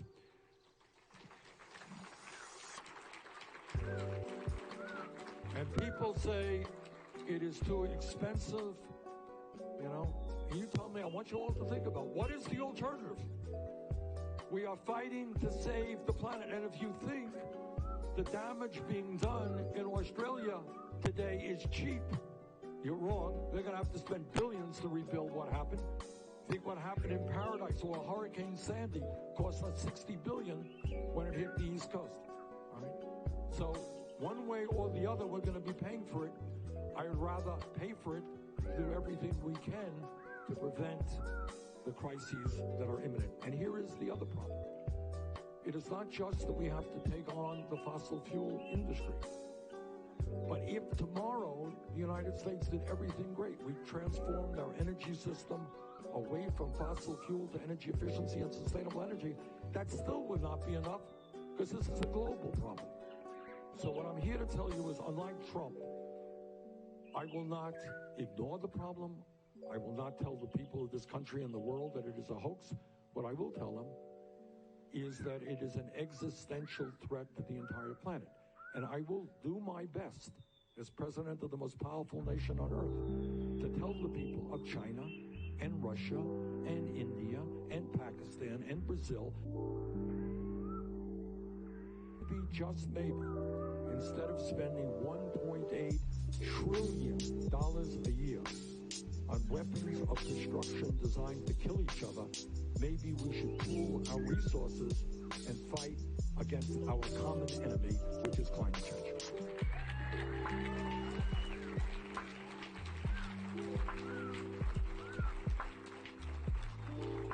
Okay, I have gone on probably too long, and there's whole other issues, many issues. You'll forgive me. I wanted to start off with discussing the situation with Iran. So there's a lot of issues I didn't discuss, but if something's on your mind, we have some time to take some questions. All right, where are the mics? Mister, you got a mic? Is that the only mic we got? We're raising all this money, and we end up with one microphone. All right. A gentleman right over there. Yes, sir. Just stand up if you could, please. I have a proposal for your Medicaid or health program. Maybe you should have a law that will outlaw the drug companies from advertising all these drugs on TV and newspapers and magazines. You're right.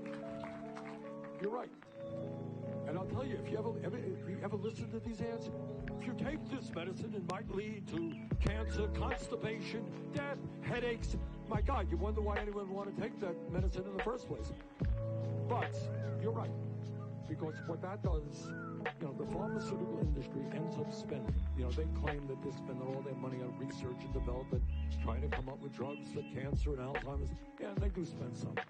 But they spend more on advertising and promotion and giving their CEOs, millions of dollars a year in compensation. Your point is well taken, and I agree with you. Okay, other comments or, okay.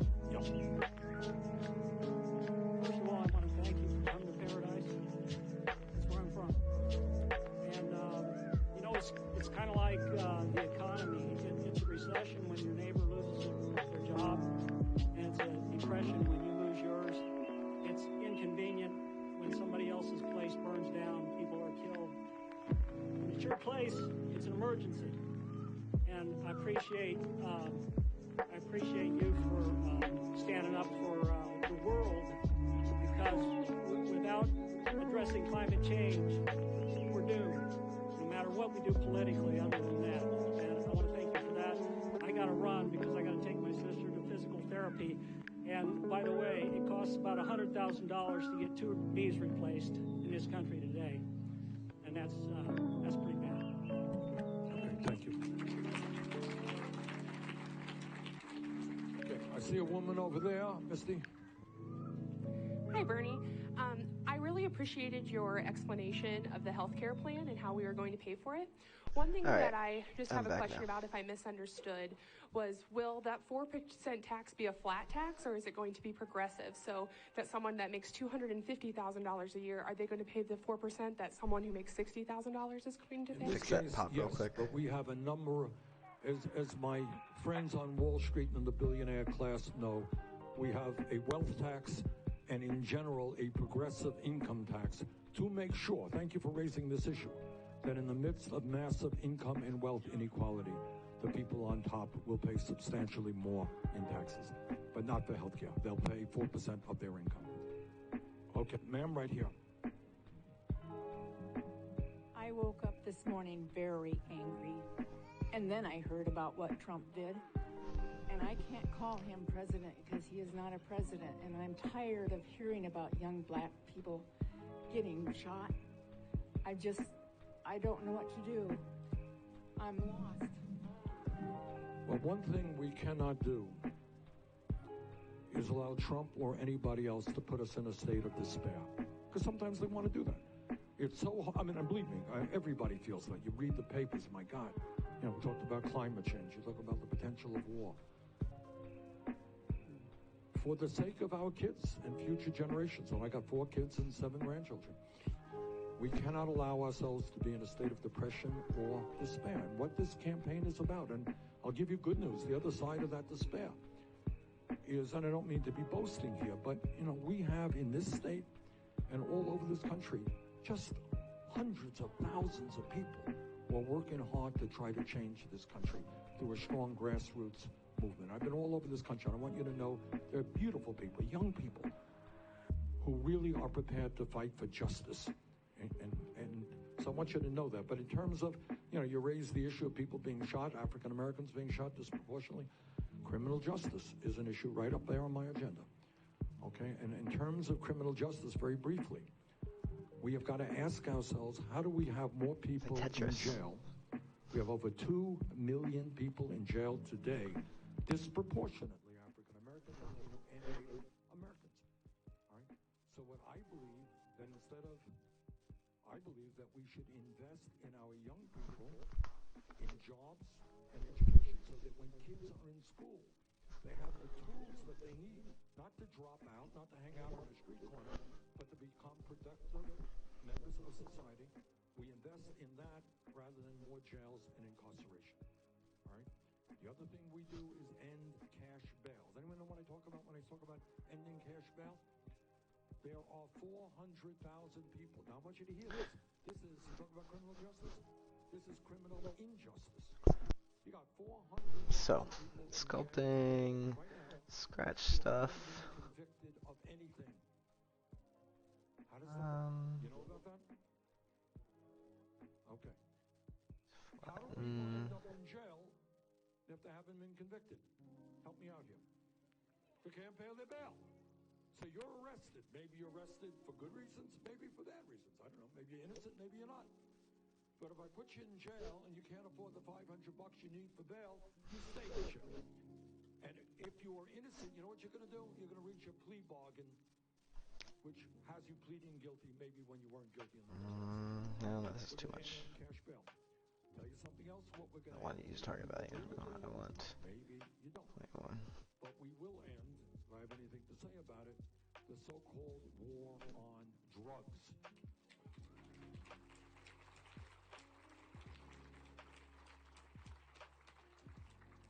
And what that means is we are going to legalize marijuana in every state in this country. And we'll expunge the records of those who have been arrested for possession of marijuana. Smooth. We are going to end private prisons and detention centers because not working. Am I on Steam? On Steam. In jail. That's a disincentive. We want fewer people in jail. I don't want corporations creating laws to arrest more people so they make more money. So you're touching on a very important issue. And it's one I normally speak to, but I didn't today because of the Iraq situation. All right, let me get to some people in the back. Point 1, that's why. Okay, I see a gentleman over there. 2.5. Hi, Mr. Sanders. My name is Avery Cassell, and I was just curious, will you be I'm like not seeing it change. Gun control, because it seems like nowadays we hear all these shootings about in schools. If I just clear that too. All these teams that put their hands on guns. Clear sculpt. It's actually happening a lot. So Avery, again, that's an issue that I always talk about as well when it comes to guns. So thanks for listening. All right, sure. Avery. Okay. All over this country, we are horrified.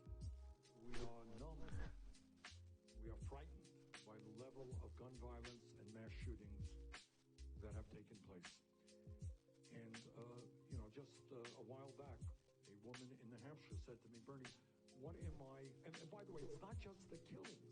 It's the fear that exists. Think about it. When I was a kid going to school, you go to school to learn. Occasionally you learn something, try to learn, supposed to learn. Not all of us were great students. You go to school to socialize. Kids are going into school today frightened. And some mother in New Hampshire, this woman says, Bernie, what am I supposed to tell? Think about this. My 11-year-old daughter who asked me to get her for Christmas a bulletproof backpack. Think about the trauma that kid is taking into school. My grandchildren undergo the same drills that your kids and grandchildren undergo. Think about what that does, the fear that puts in the dark. So you asked the question, let me give you just a brief answer. Number one, and most importantly, our gun policy will be determined by the American people, not the NRA. All right?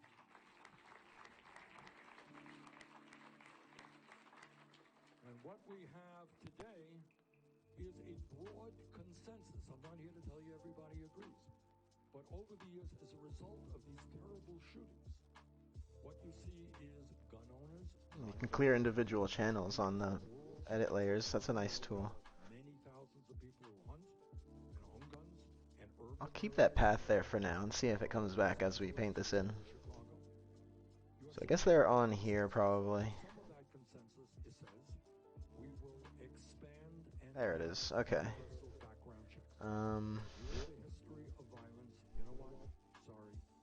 Forget to set your player controller. Alright, so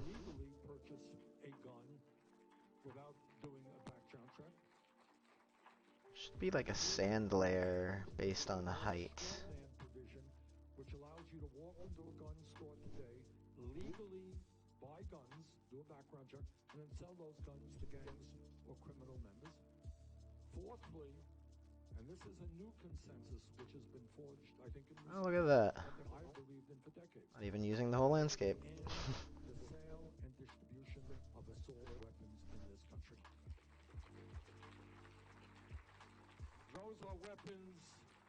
Those are weapons not used for hunting. Those are designed, as we saw in the terrible tragedy in Las Vegas a couple of years ago, mowing down people as quickly as you possibly can. These are weapons of war, not for civilian use. So that's a brief discussion of what we do on... Yes, I see a woman over there. Oh, Misty, I'm so sorry. You're running. Maybe we'll stay on one side and then go to the other side. Yeah. I love your ideas, Bernie. But what are you going to do about the partisanship that prevents any good Democrat from getting anywhere in Congress right now? Okay, we're going to run a different type of presidency in the same sense that we're running a different type of campaign. So I don't want to get you nervous, but we're going to do it very differently than we have in the past. Let me give you examples. You can see the example in our own campaign. Not so many years ago, we're talking about, in the last 10 years, when people ran for president of the United States, it was a very simple form. This is what Democrats did and what Republicans did. You go out to rich people and you go out to their homes and you sit down with one of the millionaires and you leave with a few $100,000 and you thank them very much and you make sure they make sure that they continue to have access to you and you do what they want you to do. As a result of this disastrous Citizens United Supreme Court decision, you now have billionaires who can put money into super PACs to help elect the candidates who represent the wealthy and the powerful. So to answer your question, our campaign is a manifestation of what we're going to do in the White House. We're doing it differently. We have revolutionized how you run presidential campaigns and how you fund them. I do not have a super PAC in which billionaires make contributions. At least you know that the fail invite notification worked. That's a good one. You always find a positive. Working families, not the wealthy. I don't go to rich people's homes to raise money. Don't do that. What we do is ask working families to contribute overwhelmingly on the internet. And the result has been that we have received more than 5 Alright, so this is the good part, folks. Well, hey, wait a second. Oh no. any candidate in the history of American. Oh, there's no trees. So, that wasn't your question of being a good politician. I gave you the answer before I answered. All right. I gave you that answer to tell you how you can be successful and do it differently. So we're raising money. Anyway, I think maybe if I raise it up then, or if it's just how do you deal with the divisiveness, which is certainly very real. do the alpha part. I was just gonna do what I was gonna do next. Bring the American people together. I think it might be a height thing. It has to be above the water level. Is in fact widely supported by most people. Yeah, I'm just gonna start doing this. Despite what the media will tell you sometimes, on major issue after major issue, there is in fact widespread agreement. Gentleman asked me about guns. You know what? Most of the agenda that I gave you about guns, most Americans, Republican, Democrat, conservative, progressive, not all, most would say, yeah, that's right. The NRA says no, most Americans say yes. 4 years ago when I was here in Iowa, I talked about the need to raise the minimum wage to a living wage of $15 an hour. And since then, by the way, that concept has spread to many states around America. Most Americans, Democrats, a lot of Republicans support that idea. Talk about making public colleges and universities tuition free. Well, you know what? Republicans. Oh, am I just painting? Damn it. Wrong tool. Republicans don't have any health care or are paying outrageous costs for the health care and the prescription drugs they need. Sculpt. That's what I wanted. Scratch stuff. Climate change is real. Sculpt. Here we go. That's what I wanted. I'm sorry about that. On the issue of criminal justice and immigration reform. So to answer your question, two things. Number one, we bring the American people together in trying to create an economy There we go. for all of us. And I mentioned some of what we do. Number two, I will be an active president, and I am prepared to go to states and explain issues like raising the minimum wage to a living wage, to go to Kentucky and to other states to explain to the people there what we are trying to do. And when people begin to stand up and fight for policies that represent Just give that little noise layer to everything. That's a little bit of artistic direction. I know you're not 100% Oops. It's not just sitting down and arguing with Mitch McConnell. It is getting people to stand up and fight back. And when you have that, politicians are many things. They're not stupid. And when they begin to see that people want to raise the minimum wage to a living wage, that they want Medicare for all, for their own political survival, that is what they will do. That's what our approach is. Okay. I see gentlemen, next to you. I still have to be our last question, sir. So Steam says that you're disconnected. Connecting to Steam is a bit of a pain. I think to do it properly, you have to be in the actual packaged version of the game if you really want to test it. I work up the road at Walmart, and I know that a lot of the products that come into our store come from China. Yes. And as a lot of us know, the reason they can make it so cheap is because they use exploitative labor from other countries. So my question for you is if you would be in favor of a trade agreement or a bill that would heavily tax or outright ban products that were made using exploitative labor practices in foreign countries. Well, it depends on what you mean by the word exploitative. Right now in China, people are being paid, or Vietnam, or even Mexico, less than a couple of bucks an hour. So to answer your question, you're looking at somebody who voted against NAFTA, against permanent normal trade NAFTA. with China, and other disastrous. He stopped saying NAFTA. That have cost us millions of jobs. Okay, and I will create a trade policy that is fair, that works for workers in this country and workers abroad, not just for the CEOs of Walmart and large corporations. All right, I apologize. I think we've got to get going here. Let me just conclude by simply saying this. I believe we stand an excellent chance to win here in Iowa. And it's not just because we're putting television ads on and radio ads. Okay.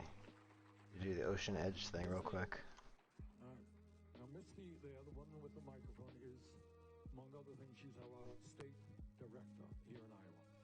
And where were you born? I always forget the town you were born in. Grinnell? She's born in Grinnell. Okay.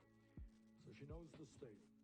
And the reason we're going to win, and we need your help on this, is Misty promises me, and you can see that face. She's Why is it not? Person. We're going to knock on $500,000 in the month of January. All right? We're going to be talking to people all over the state. I guess it's already at the bottom. I thought you could go lower. Tonight, which is February 3rd. So we are running, not only in Iowa, but all across this country, I believe the strongest grassroots campaign anybody has ever run. And that is why, with your help, I believe we're going to win here in Iowa, we're going to win the Democratic nomination, and together, we're going to defeat the most dangerous president in American history. Thank you all very much. Just shift? Just shift, that's what it is. Alright.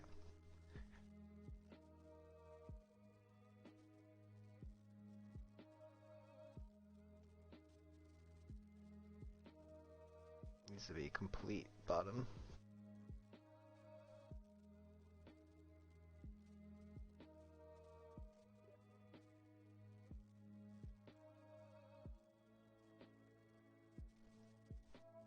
I don't need to package if you press. I got something on Steam here. I got a little bloop. Hey, there you go, dude. Good job, man. Yeah. Nice. Congrats, man. I haven't done that yet. What did you use to, like, what tool or plugin or? Name calling and misreading of history, but not a single argument or discussion. 2 hours ago. That's holding up a Senate trial. All right. Whether there will be witnesses and documents, not one mention. He has no good argument against having witnesses and documents, so he resorts to these subterfuges. Is this just? I'll have more to say on impeachment momentarily, but I first want to address the issue of Iran. Last night, the United States conducted a military operation designed to kill Major General Qasem Soleimani, a notorious terrorist. No one should shed a tear over his death. The operation against Soleimani in Iraq was conducted, however, without specific authorization and any advance notification or consultation with Congress. I'm a member of the Gang of Eight, which is typically briefed in advance of operations of this level of significance. We were not. The lack of advanced consultation and transparency with Congress was put in the Constitution, or the need for advanced consultation and transparency with Congress was put in the Constitution for a reason. Because the lack of advanced consultation and transparency with Congress can lead to hasty and ill-considered decisions. When the security of the nation is at stake, decisions must not be made in a vacuum. The framers of the Constitution gave war powers to the legislature and made the executive the commander-in-chief for the precise reason forcing the two branches of government to consult with one another when it came to matters of war and see. It is paramount for administrations to get an outside view to prevent groupthink and rash action, to be asked probing questions, not from your inner and often insulated circle, but from others, particularly Congress, which forces an administration, before it acts, to answer very serious questions. The administration did not consult in this case, and I fear that those very serious questions have not been answered and may not be fully considered. Among those questions, what was the legal basis for conducting this operation, and how far does that legal basis extend?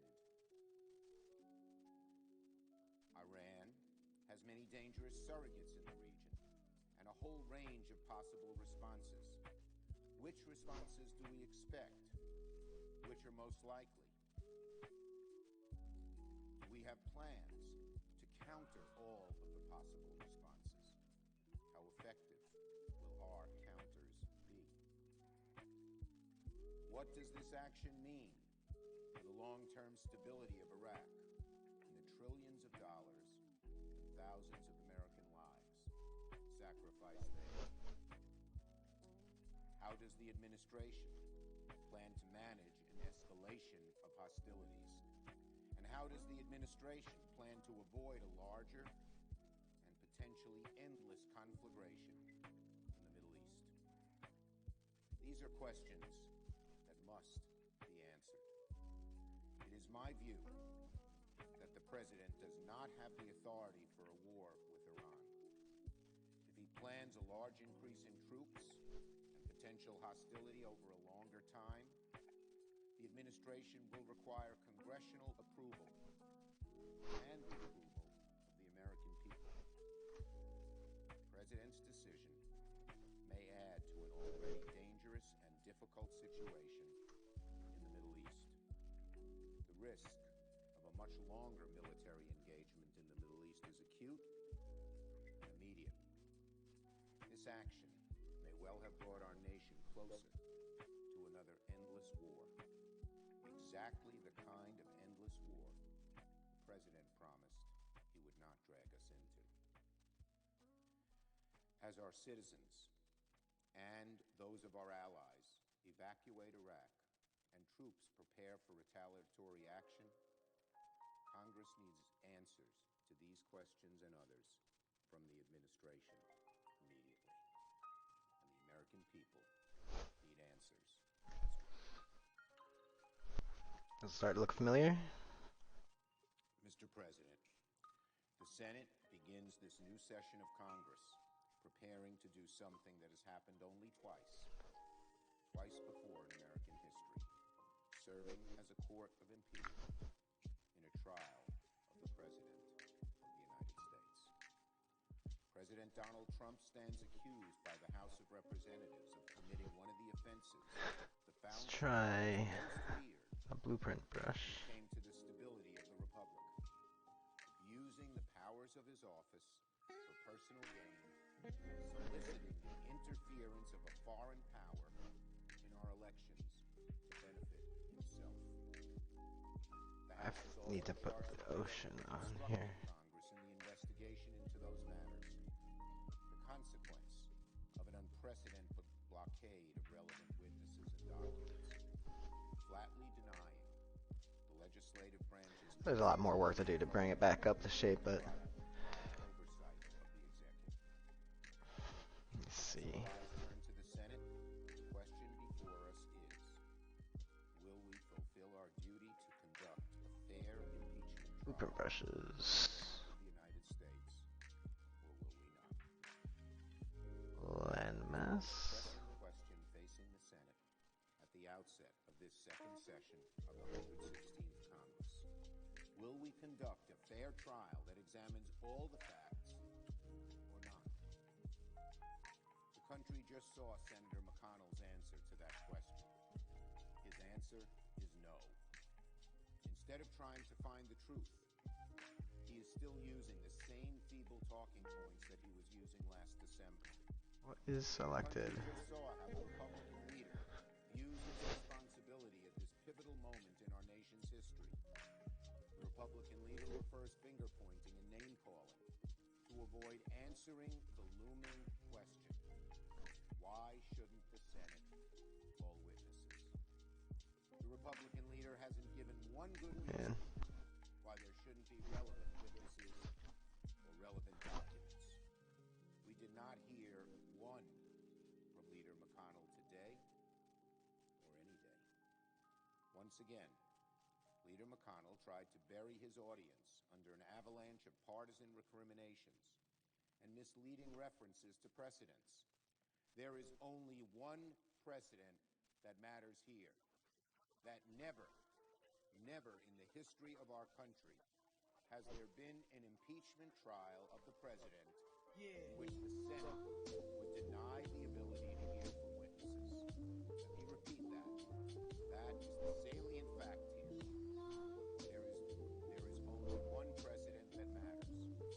There has never in the history of our country been an impeachment trial of the president in which the Senate was denied the ability to hear from witnesses.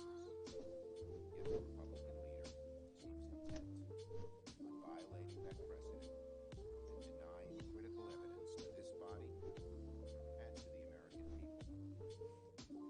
Leader McConnell has been clear and vocal that he has no intention to be impartial in this process.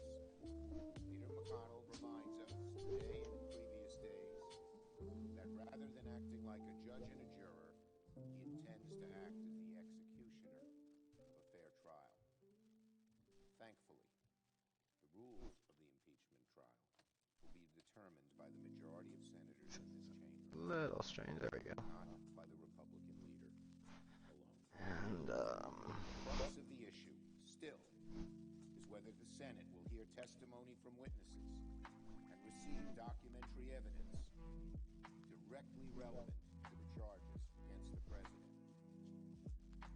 Since Congress recessed for the holidays, there have been several events that have significantly bolstered my argument for specific witnesses and specific categories of documents. Nothing in that time has bolstered Leader McConnell's argument that there shouldn't be relevant witnesses or documents. On December 21st, the Center for Public Integrity obtained emails through a Freedom of Information Act request that show that Michael Duffy, a top OMB official and one of the four witnesses I've requested, asked the Defense Department to, quote, hold off on sending military aid to Ukraine 91 minutes after President Trump's July phone call with Ukrainian President Zelensky. On December 29th, the New York Times report included several revelations about the extent of Chief Mulvaney's involvement in the delayed military assistance, about the effort by lawyers at OMB leave this alone for now. and the White House to create legal justifications for the delay in assistance, and about the depth of opposition to, and indeed, alarm about, the delay in military assistance from parts of the administration, particularly the Pentagon. Then, just yesterday, there was a new report about a trove of newly unredacted emails that further exposed the serious concerns raised by Trump administration officials about the propriety and legality president's decision to delay military assistance to Ukraine. One of those emails released yesterday was from Michael Duffy, one of the witnesses we've requested, to the Pentagon controller, and it read, quote, "Clear direction from POTUS, the president, to continue the hold. Clear direction from the president to continue the hold." What Duffy wrote. What constituted clear direction? Did Michael Duffy get an order from the president? Or did someone like Mr. Mulvaney get an order from the president that was passed on to Mr. Duffy? Were there discussions by administration officials about covering up the reasons for the president directing the delay in military assistance? These are questions that can only be answered by examination of the documentary evidence, by the testimony of key Trump administration officials under oath in a Senate trial. These developments are a devastating blow to Leader McConnell's push to have a trial without the documents and witnesses we've requested. Each new revelation mounts additional pressure on the members of this chamber to seek the whole truth. These new emails will get us certain portions of the truth. We need the whole truth. I'd have to like take all of those actors and move them over instead, because I don't think I want the landscapes to be that close. Maybe they should be.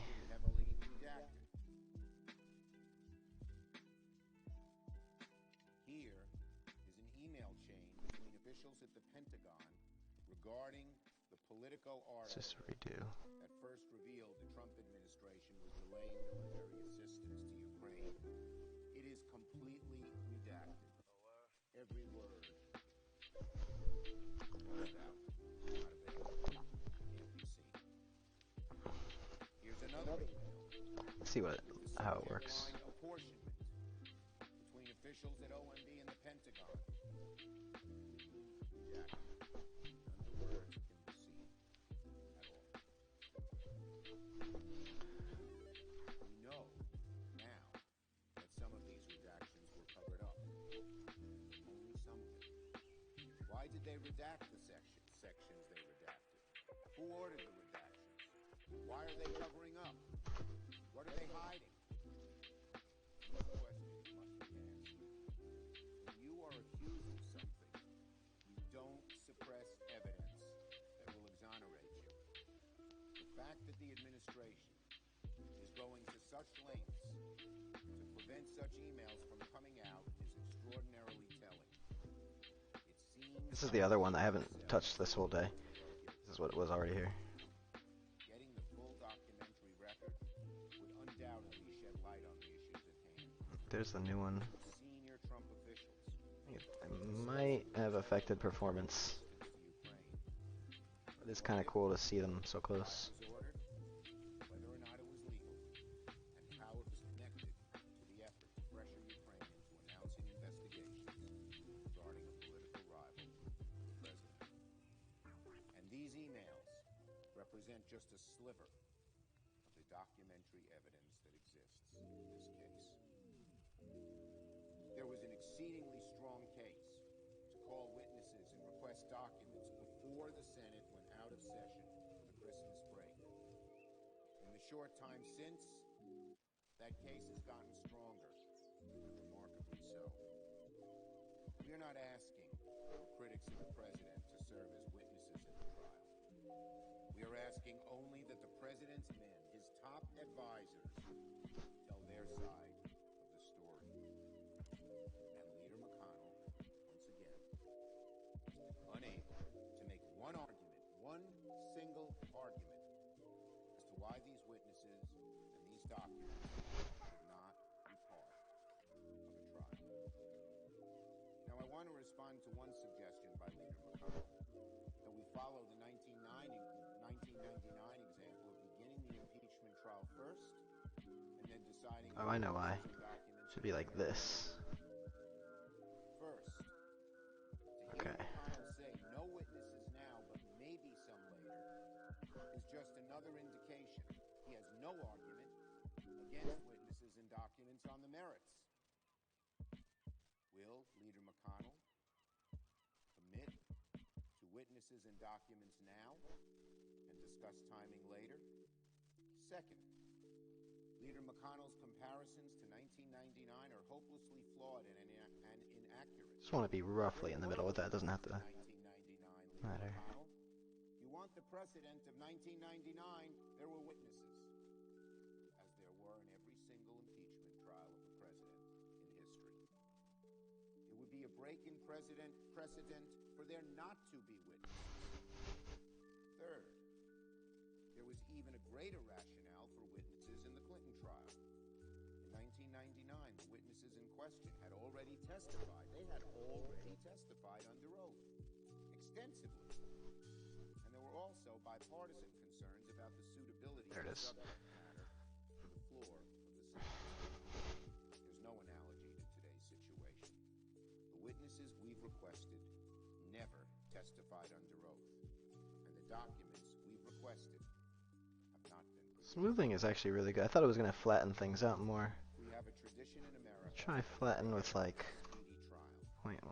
That's why we've requested only the That's better. information up front, so that the trial can truly be speedy and fair. It makes no sense, and in fact it is a ruse, to suggest that the Senate wait until the end of the trial to settle the Did you say ruse? It's ruse, bruh. and for the Senate to review new documentary evidence. We can and should begin that process now and ensure that the trial is informed by the facts and does not suffer unnecessary delays. Fifth, and finally, when Leader McConnell suggests we have both sides present their arguments and then deal with witnesses, he is essentially proposing to conduct the whole trial, and then, once the trial is basically over, consider the question. Alright, let's see if those forests will come back now that it's all above ground and stuff. It's Alice in Wonderland logic. The trial must be informed by the evidence, not the other way around. The House manager should be allowed to present all of the evidence to make their case. Not make their case, and then afterward ask for evidence we know is out there. So, up front, the House manager will be able to call witnesses as part of their case. The Senate will act as little more than a nationally televised meeting, not a trial play. If we leave the question of witnesses and documents until after all the presentations are complete, Leader McConnell will argue that the Senate's heard enough and shouldn't prolong the trial any longer. At that point, you can be sure he'll label anyone who wants to subpoena evidence as a partisan, who wants to drag the whole affair Back. I know this because he's already told us what his position will be. This is not a mystery. Quote, after we've heard the arguments, Leader McConnell said on Fox News, we ought to vote and move on. Does that sound like someone in good faith who intends to have the Senate reasonably consider witnesses at a later date? No, it does not. Leader McConnell's proposal to vote on witnesses and documents later is nothing more than a poorly disguised trap. After we've heard the arguments, Leader McConnell said, oh, good. we ought to vote and move on. All of my fellow senators, Democrat, should take stock. I forgot about the blocking volumes. Remember the commitment he made on national television to take his cues from the White House. So I say to the chair, it may feel like we are no closer to establishing the rules for a Senate trial than when we last met. The question, vital question, whether or not we have a fair trial, ultimately rests with the majority of the senators in this chamber. The President faces gravely serious charges of abuse of power. Does that sometimes. Soliciting the interference of a foreign power in our elections. Unprecedented obstruction of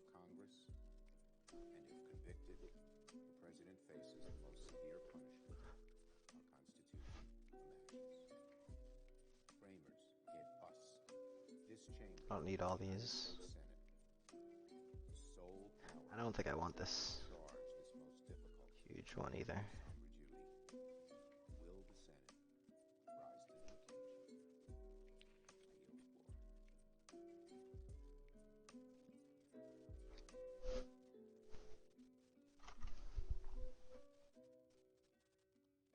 floor.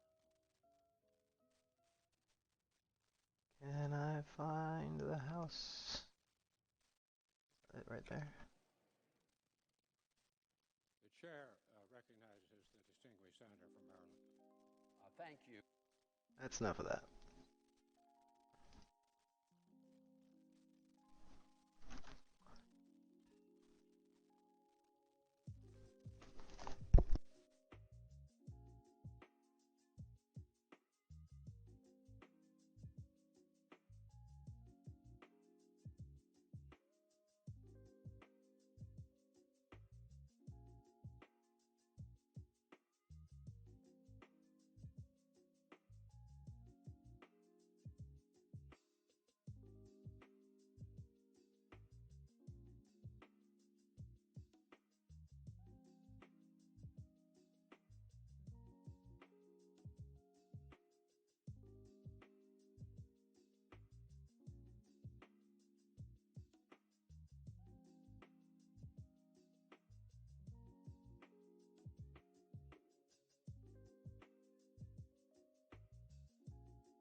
This forest is way too thick.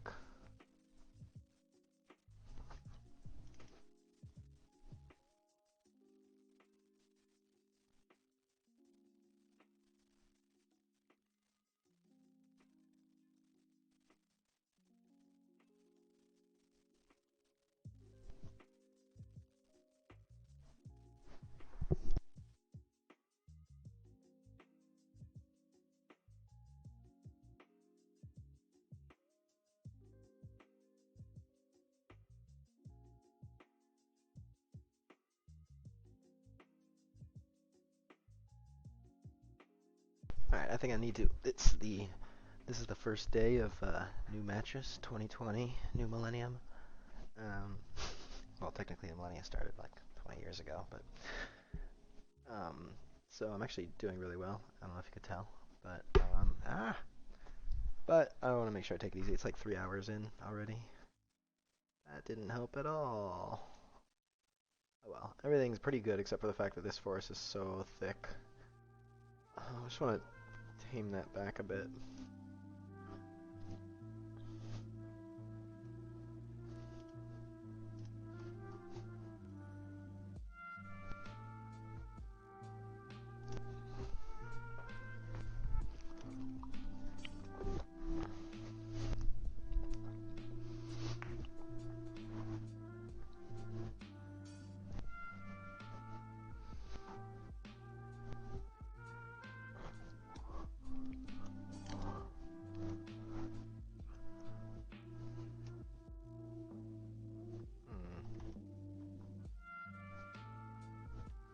Still really thick.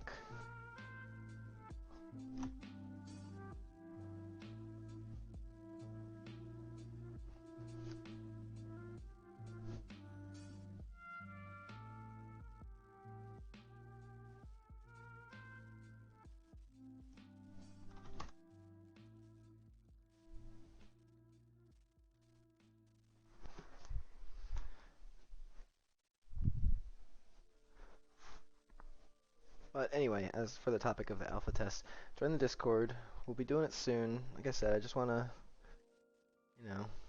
make it actually something to play. Put some content in there. Make the monster and animal spawns, distribute them around somewhat so we have some, something to test. So New Year's is probably like, I always try to do it around every 6 months. So I think, let's just say it's alpha season. Gearing up for an alpha. I'm starting the work of the alpha when I said that there would be an alpha. No, but still not limiting how many trees there are. Did I resimulate? I feel like I did. One more time. But, yeah, that'll be it for today. I've been playing Pathfinder Kingmaker. I highly suggest it. Out of all the CRPGs of the modern era trying to replicate what Baldur's Gate did, I had the least expectations for this one, which may have helped, but I thought the others were really pretentious and just annoying writing and like things that I don't want to do in the game. But this one's like right on. It feels great. So I'm gonna play that. Might stream some of it in the Discord. I don't know. I was thinking about doing that. There's a tool in there, so I don't really know. I don't know if I want to stream my game playing because it's a little too much. I like to just chill, walk away for half an hour, come back. But yeah, I can't really. Forest is too thick. Who would have thought that would be a problem? Let's hop in there real quick and just take a look. Hey, welcome back. I need to rebuild my dirt path between the two locations so far.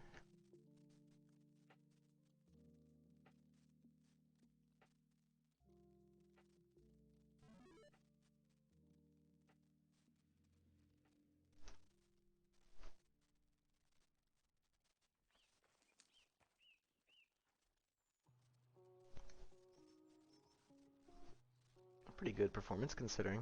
Oh, I need to.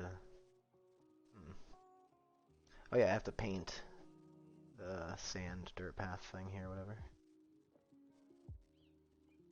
No foliage.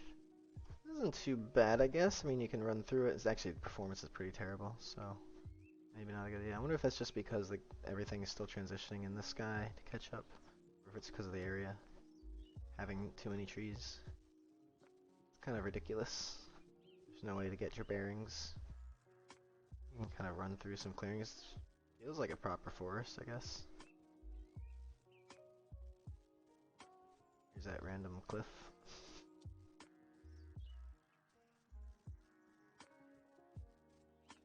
Yeah, the performance could be so much better though. I think I need to tone back this forest a bit. Too much. Too many little trees.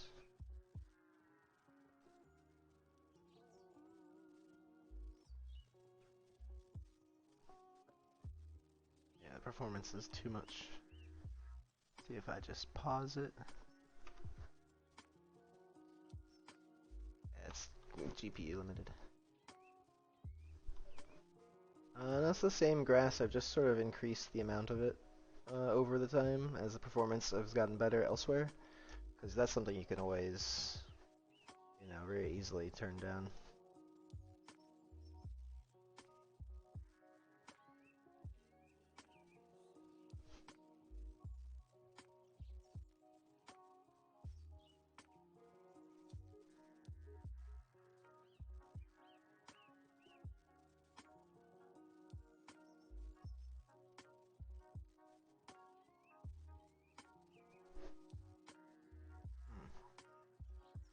You can tell over there. It's just rebuilding grass. Oh, that's gross. It has serious pop-in when you use that setting. It didn't really seem to help any performance with that. That's because it's all from shadows from the trees, like usual.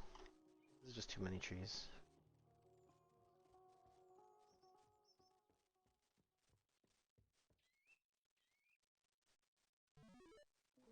No, it didn't affect the performance really at all there. Why is there so much of this? My cat's like, do something with me.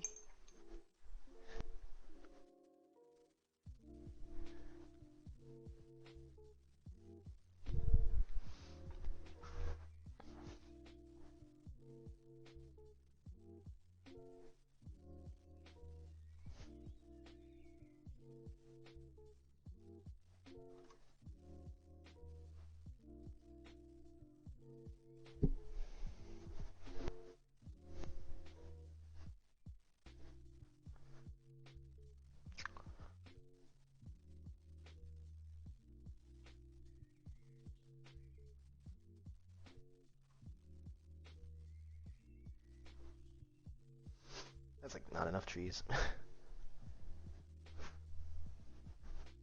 So that's the thing I want to do. Initial. Yeah, that's a good setting. Let me just see it. What are they doing? Initial seed density. Okay, yeah. Yeah, that's better.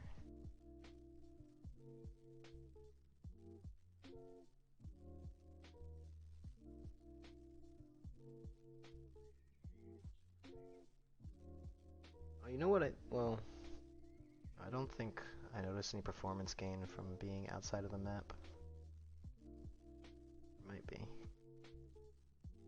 I don't know.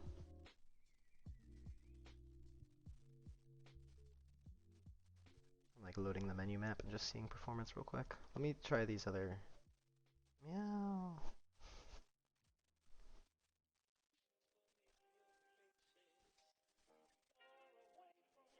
Here it is.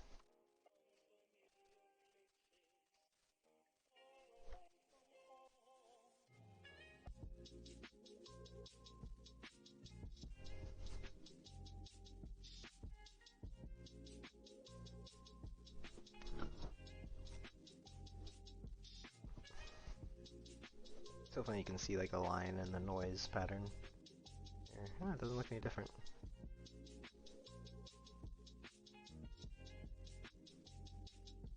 I'm gonna leave that alone for now. Let's just see the performance. Let's go to the menu map, see the performance, and be done for the day.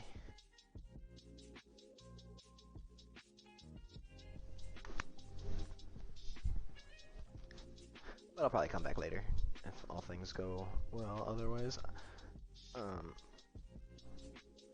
Just no pulled muscles, back pain, still pretty stiff from pulling a muscle last week, but yeah.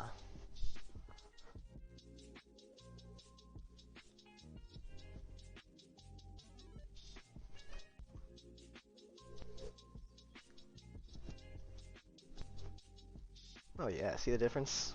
Performance now? Oh, okay, never mind. Whoa, what's happening? It slowed down a lot for a moment there, but that's better now. I gotta paint the no foliage thing again. Yeah, much better. Aesthetically and performance-wise. You can see things.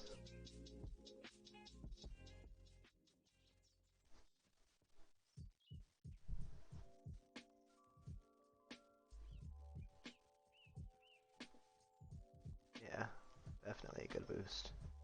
Makes a huge difference. Trying to keep it up there.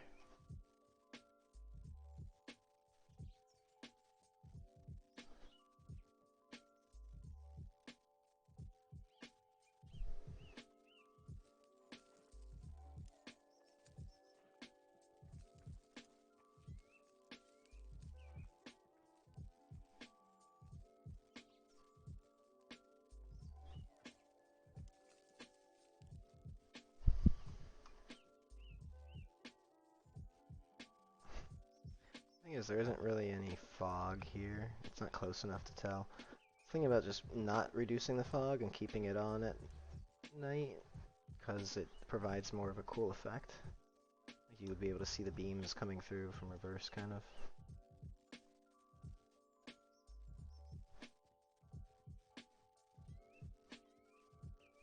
Yeah.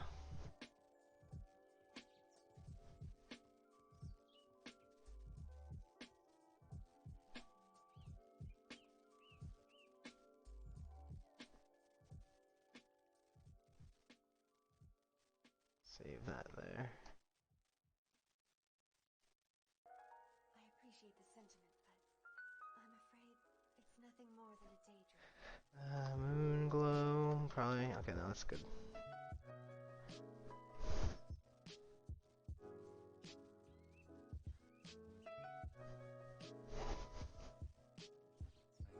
There's a door on the side over here. What's going on?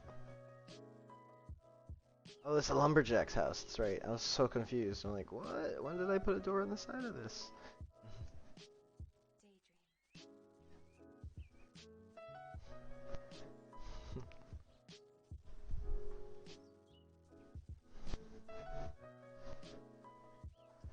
As if.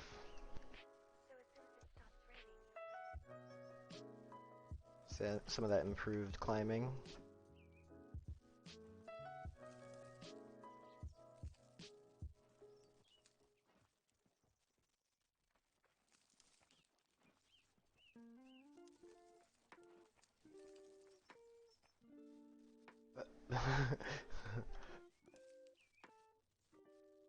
Okay, that worked. I don't know what I did there to kind of stop for a second.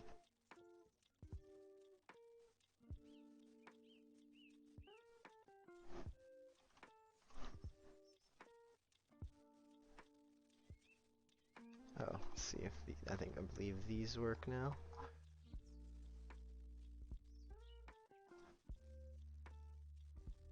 So listen here, the future of this game is going to be amazing. I'm telling you, you guys have no idea what I have in store. I'm going to put some stuff in here that you've never even heard of. But you've heard of it before. And the thing is, they just haven't been doing it. You know why? You know why they haven't been doing it? Because big money doesn't want you to have fun. They don't want you to... No, I don't know. I ran out of... I stopped. But you can also keep going while talking, while on a horse. Okay, listen, I'm telling you, you can do all sorts of stuff in a video game, but they don't want you to know that because they want to control what you think about. You see? They don't care about whether or not you're having fun. They just want your bottom dollar. You understand? Just the bottom. Swat fly. Ah! Get out of here! Ah!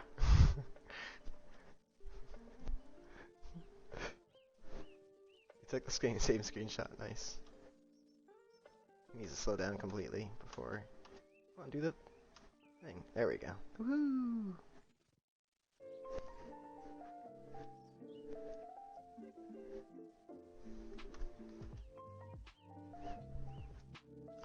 Kedvwit. I don't never heard of them. I need like a skidding horse when you do this.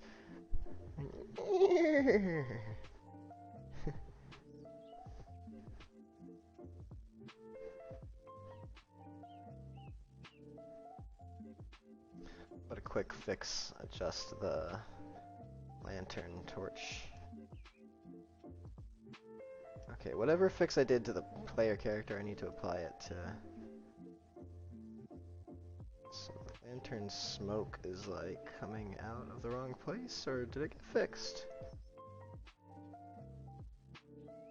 Looks like it might have been fixed. Looks like it's glowing properly. And the smoke is coming out of the right place. It was like off-put earlier. Also, there was something wrong with two-handed weapons. Let's check that out real quick. We've lost our NPC.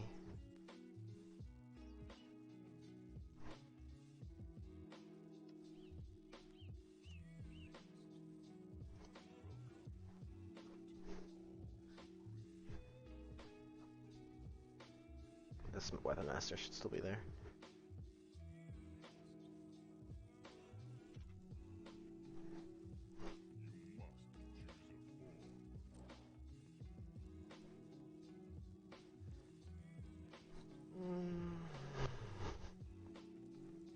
I'll just make him a warrior to be badass. Get some. Oh, uh-oh. Climbing steps.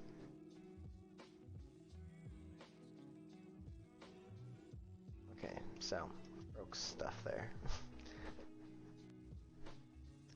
I thought of a way to check for it, basically, to do another... I think it's a way I used to be doing it, but I deleted it in an effort to clean up the code, so I'm going to put that back in.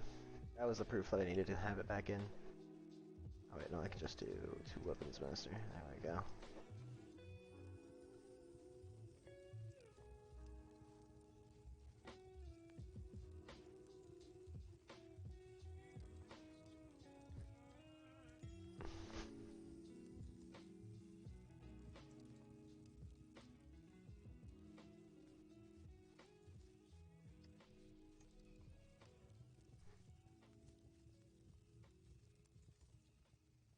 Oh, it looks good. Interesting. Was it in combat mode? No. Was it because it was a human?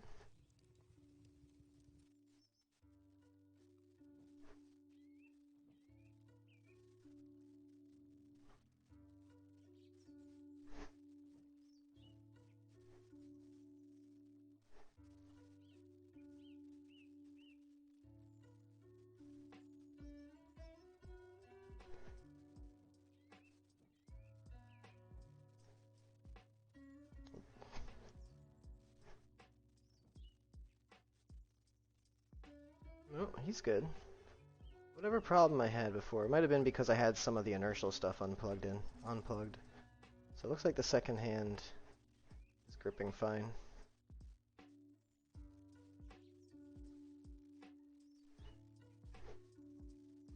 Why is there so much smoke? From the lantern? Did you think that was a lot of smoke?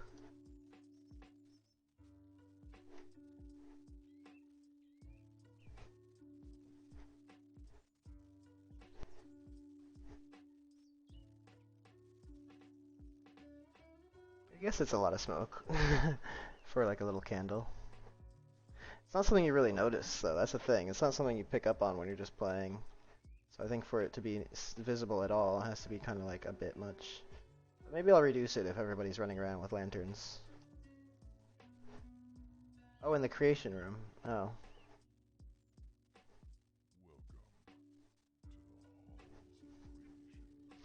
Oh, I know what you're talking about. You mean like in here? Maybe because I'm running through too quickly, because when you stand there it dissipates. So you have to kind of like walk up to the statues to see them.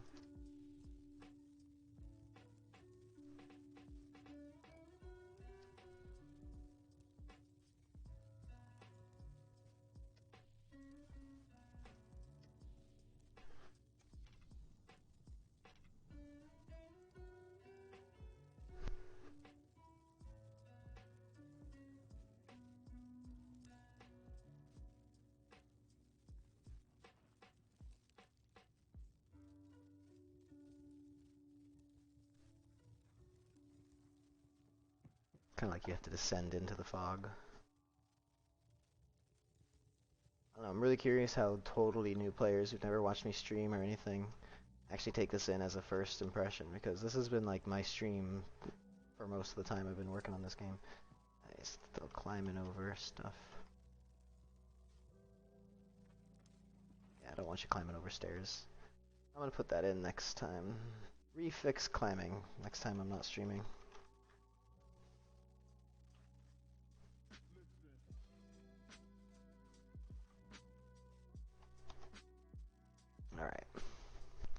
Alright. For now, I'll see you guys later. Join us on the Discord. Check out Pathfinder if you like hardcore RPGs that stick to their gumptions. Yeah. Alright, I'll see you guys. Take it easy. Thank you. Appreciate it.